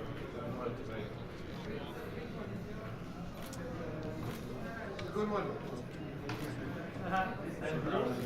Girls, can you give me your ID card for Payouts?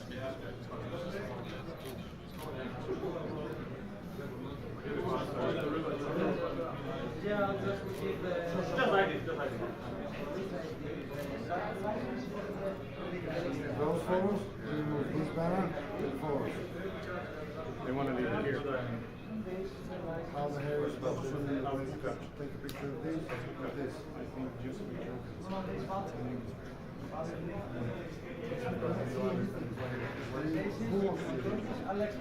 I understand, but yes, I can get it. So this. I will remove it from this side.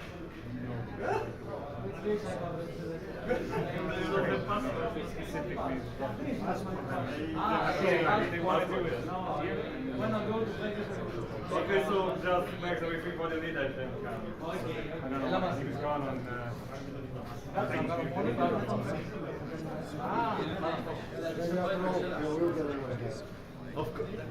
Sure? Maybe he, my friend won't. Έλα μαζί. Έλα εδώ, έχει βάλει το κινητό μου. You want to do first the photos only with the winner, and then we have the friends? Now we one photo for me and I leave. Sure, Go and sure, leave. sure. No, I have my phone. Έλα εδώ. Έλα, σου ανοίγει ρε, Κώστα. Thanks a lot.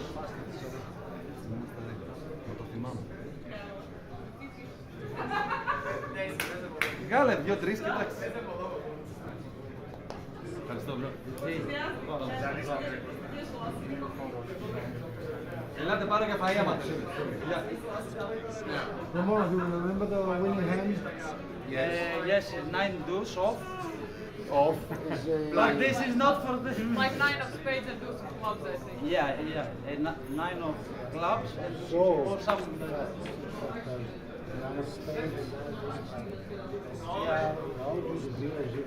Yes, they're there. 9 of clubs and deuce of spades, that's... Πεντάρικα πάμε. Είπαμε έχεις πολλά τώρα, αλλά όχι έτσι ρε φίλε, σκουρποχώρη. Σταμάτα. Τι μαλάκα. Ασημάδευτο έχεις. Σε τουράκια.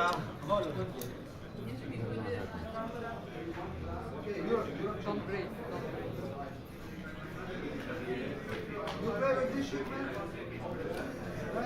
Yeah, his favorite hand. New favorite hand. He wins it.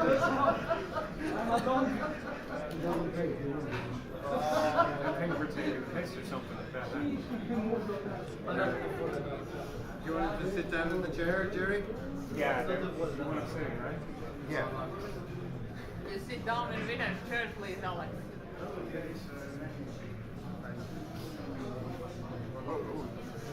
Pyramid. Don't breathe too much. No breathing. Don't breathe.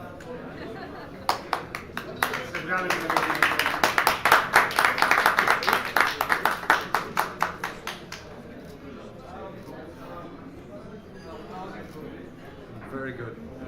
Okay, maybe have a couple. Maybe it's have a okay couple now. more photos, please. Maybe you can show it like this on top and then like this probably. Okay. Some serious, some They big will smile. think I'm a dog, but okay. A dog that just won 100K. Yeah, I'm dog. So one this. One like this on top and then separated. One serious, one big smile. I know you want just 100,000, but can we have the $1 million smile? Yeah, that's what I'm talking about.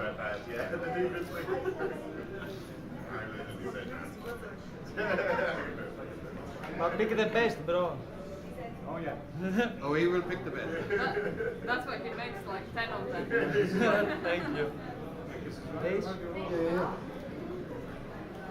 Hard to refuse him now.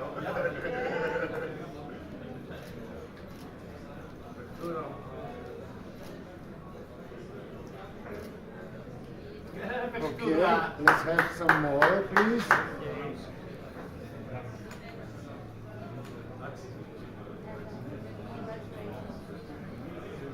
Let's have you raise this Wear the trophy. cap. And Do you want to wear the cap, no? yeah, of course. Yeah.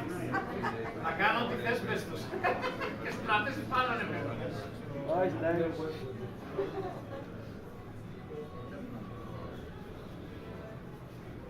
Okay, if you sit down, I'm going to give it to you. So you can take it like this and raise it. Down will be up. No. In the chair. Sitting, so we can have the logos. Ah, okay. So up this. Yes.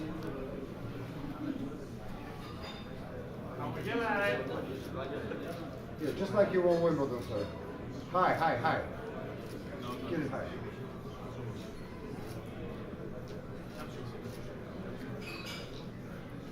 Okay, now let's get you the other trophy. This trophy I want. How many trophies? But these two Yeah, we're going to be very if quick. we come to my head, you know. Oh, we're going to be very quick with this. Which is heavier?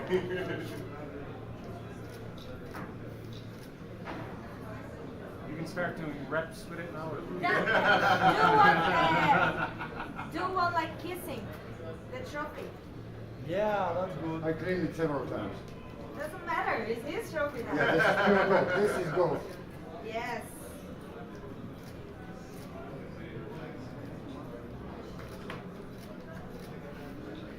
Oh!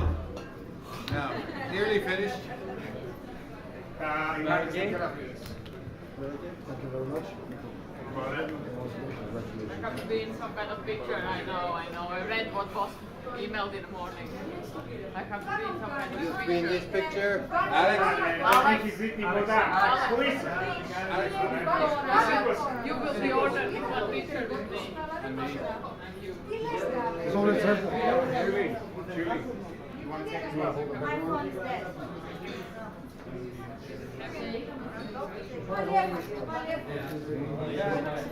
For Twitch, Ramona. Your favorite Ramona. I'm not on Twitch. You should know have your own sex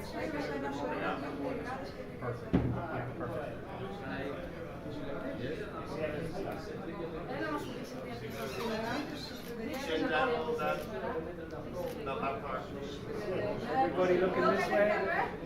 Eyes open. Eyes open. I'm just going to check.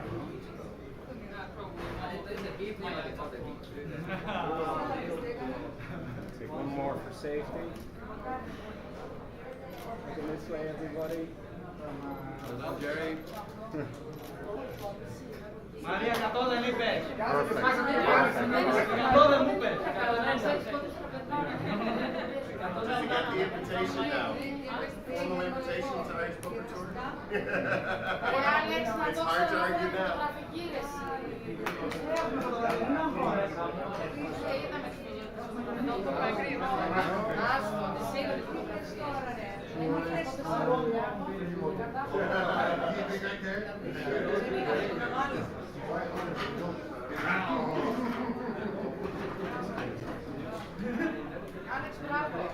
Are we ready? Lovely, Alex. 2 more winners. 3 more winners to come. Have we got one now? Ναι, γιατί δεν ήξερε.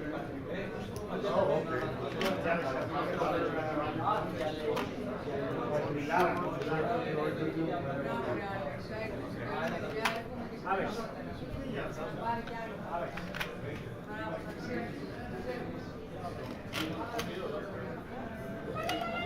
Did you buy them directly? I lost 5 satellites first.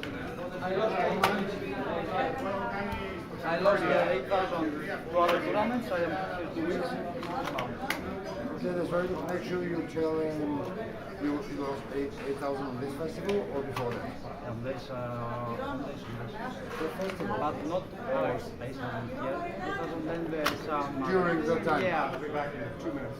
Make sure you ask him in the interview how he go. If he says it was like 8K or something like this, 8 satellites, and then qualified and actually won. I don't know very good English, but if you want, you can see it before the interview. You want this in the interview or I can get it clear? Or you want that? Then you have to build them back. I'd rather take. You can have a nice interview at the banner or something. And I will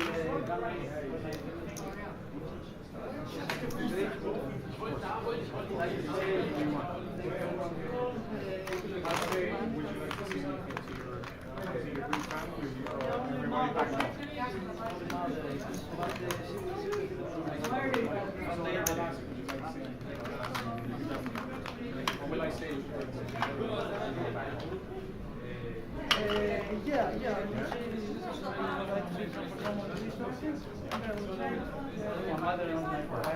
think we have a deal, so we can get pictures of the just a quick one. It's gonna be how much? You have that card in when you're cashing out. So no money with this. They were very precise for these cards on mystery, don't they? So I suggest you not to lose them.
Πώς θα μας βγάλει, θα σας βγάλω εγώ ρε παιδιά, εγώ για άλλες δουλειές. Περίμενα να βγάλουμε και μία έτσι πρώτα. Άιντε ρε Κώστα, βγάλε εδώ μία από το Prix pool. Θα δω καλή. Κάτσε κι άλλοι. Πείτε, όποιος θέλει. Είναι σοβαρή όμως, μην κάνεις τέτοια. Πιάστο, κούπα είναι. Κούπα, σήκωσε την κούπα. Σήκωσε την κούπα. Μείνε το πως είστε. Και εσύ. Έλα, πάμε. Κούπα πιο κάτω, δεν Κανόνες να μην φέρεις καπέλα. Κανόνες να μην φέρεις καπέλα. Λοιπόν, παιδιά, μπράβο, Άλεξ. Για τους υπόλοιπους. Βέβαια και στα δικά σας. Εύχομαι. Να είστε καλά. Πάμε να κλάψουμε εμείς οι ηττόντες. Αλήθεια, το χαρήκαμε πάρα πολύ. Το είπαμε κιόλας. Μακάρι να το είδαμε στο τελικό. Πήγαινα και μαλακή, αλλά...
Aleksandar, kita terus kasih kena bira,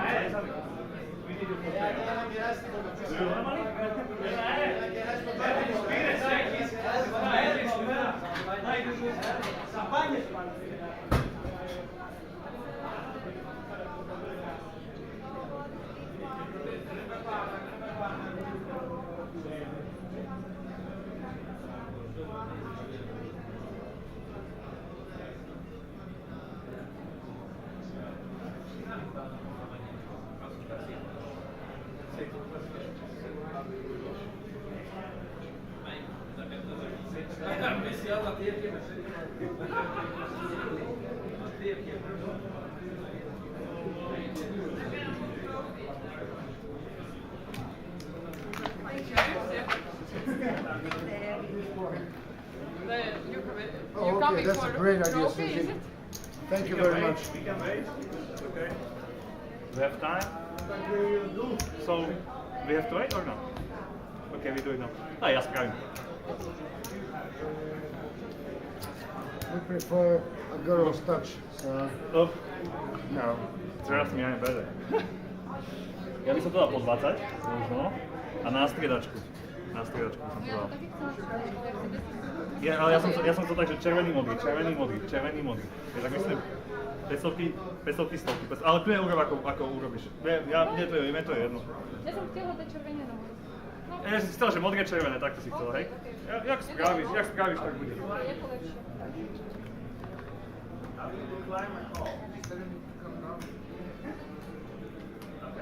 Clearly said call decline. Anyway, I'm gone. Come down for a picture. Yeah, I made a deal. I go through.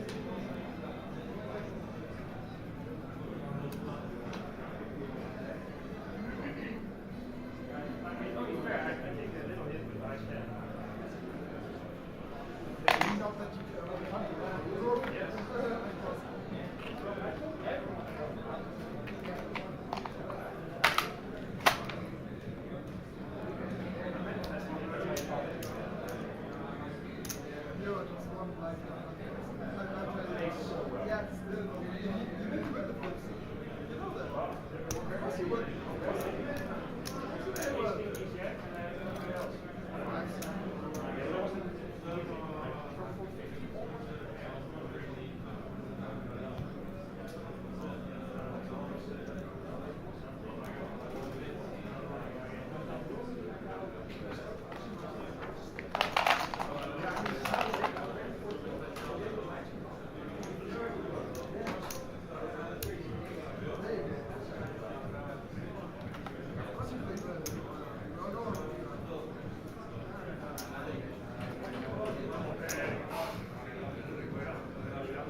How do you decline my call? Never. I saw it on my screen. I would never do that. I see that you lie. Literally never. Literally never. Are we Rico? If you saw it, respect the fighter. You saw it. Decline. There's no that he's not there. You're red. I would never. Are we taking a picture or what? Yeah, there's something else. Okay. Then I think I have to get my money. The one that you managed to win when we don't have any percentage of it. I think Turkey wants to be obviously.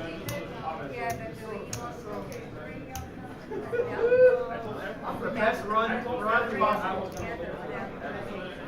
You said you were going to win.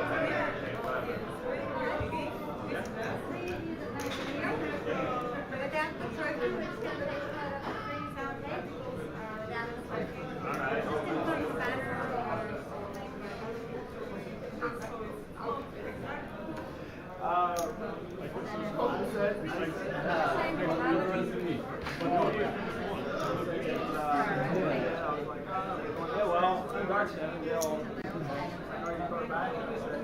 It should be, I don't know, it's late. She said we have 1 hour. It's too vague.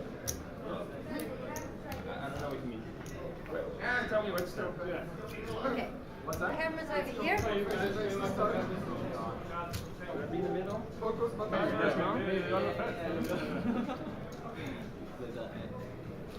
whale quadrants. Thank you, what to do, you know? What we do. Taking me, otherwise he won't fit in the picture. Yeah.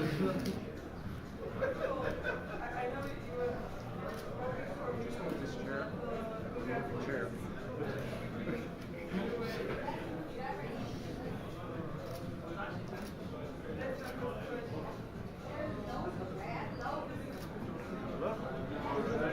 One more for luck, guys.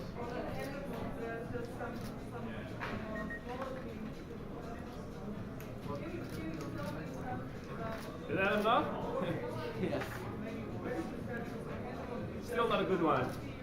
Yeah, Stop blinking, guys.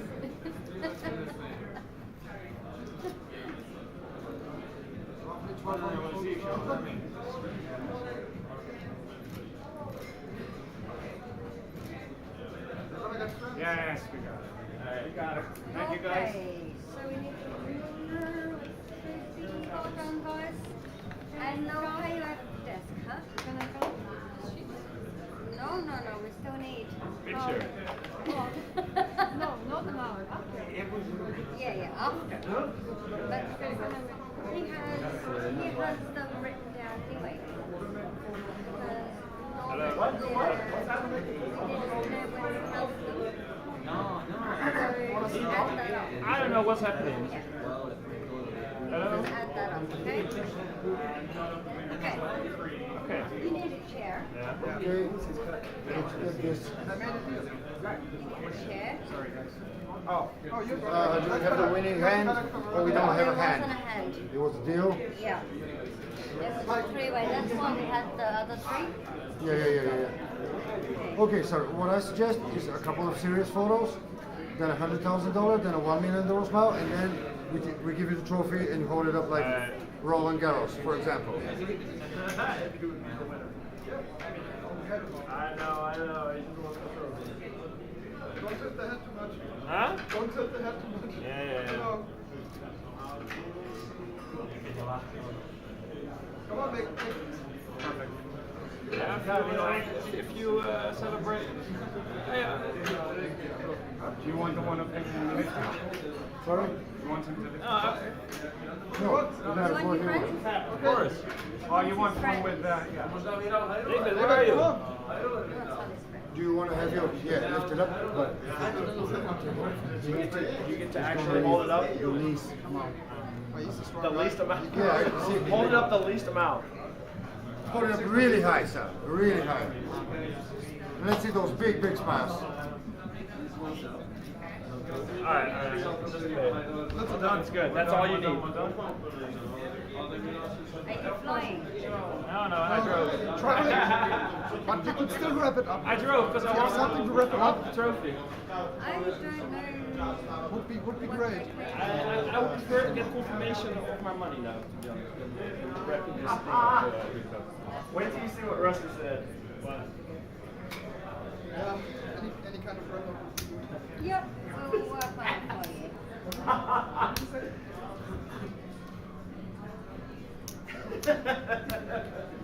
That's classic Rusty right there. So they're gonna send that to you or something? I feel slightly less bad to take action. Are you gonna send pictures over or are they gonna be uploaded? No, there you go.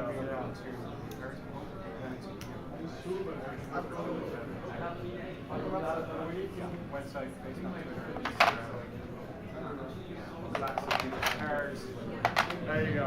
Definitely gonna be on back in his car. Bratislava Poker Cup to retake your seats. Tournament will start in 2 minutes. All the players remaining in the Bratislava Poker Cup tournament to retake your seats. Tournament will start in 2 minutes.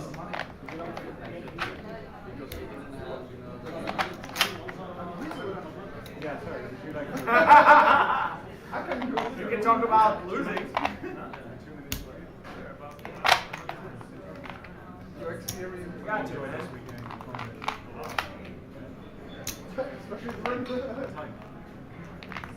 All right.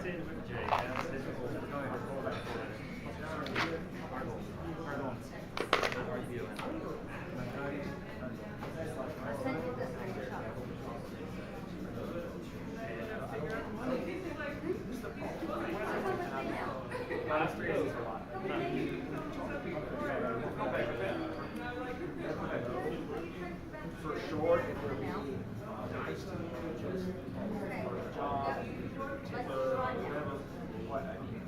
Rico, guard the trophy. I'll guard it. It's not going anywhere. You just right. I think I probably look more the part. How heavy is it? Well, if you break it, I wouldn't touch it. I really wouldn't.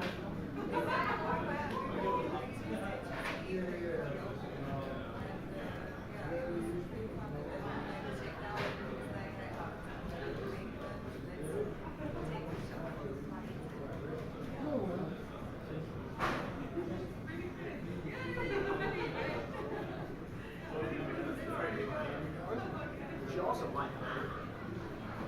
Yeah. If that's the case, well, I mean, I can't. I'm just too much of a minefield. And if someone goes like that, I'd be surprised. I know.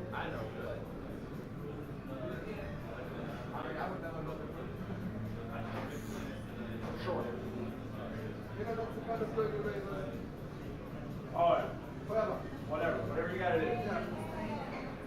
If this was arranged marriage time, you won the high roller. You won the main event? Yeah, you won the main event.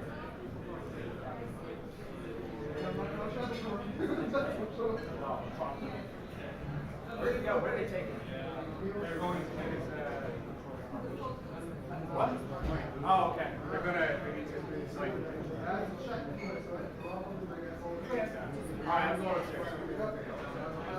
Getting one more drink.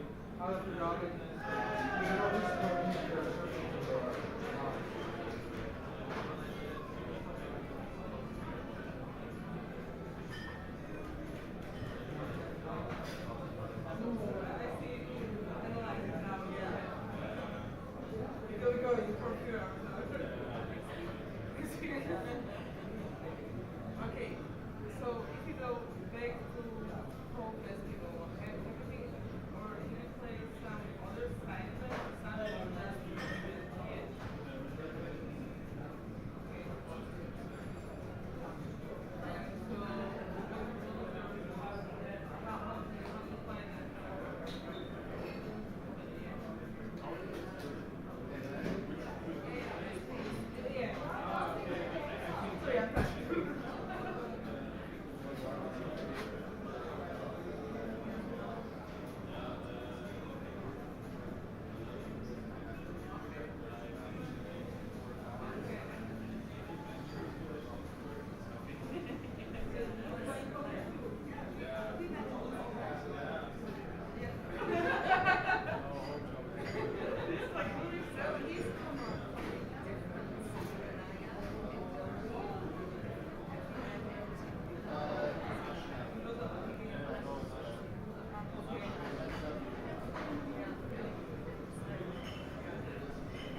Possibly download them quickly and send them to me, right?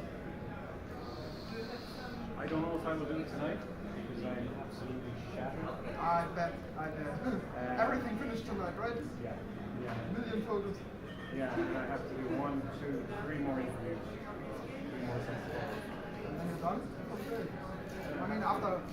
Yeah, and I have to pack everything up and I'll probably have to put the main event interview on tonight. And then get drunk.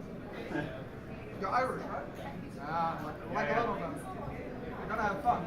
Yeah. Just have to find a place, right? You have to boost here. Yeah,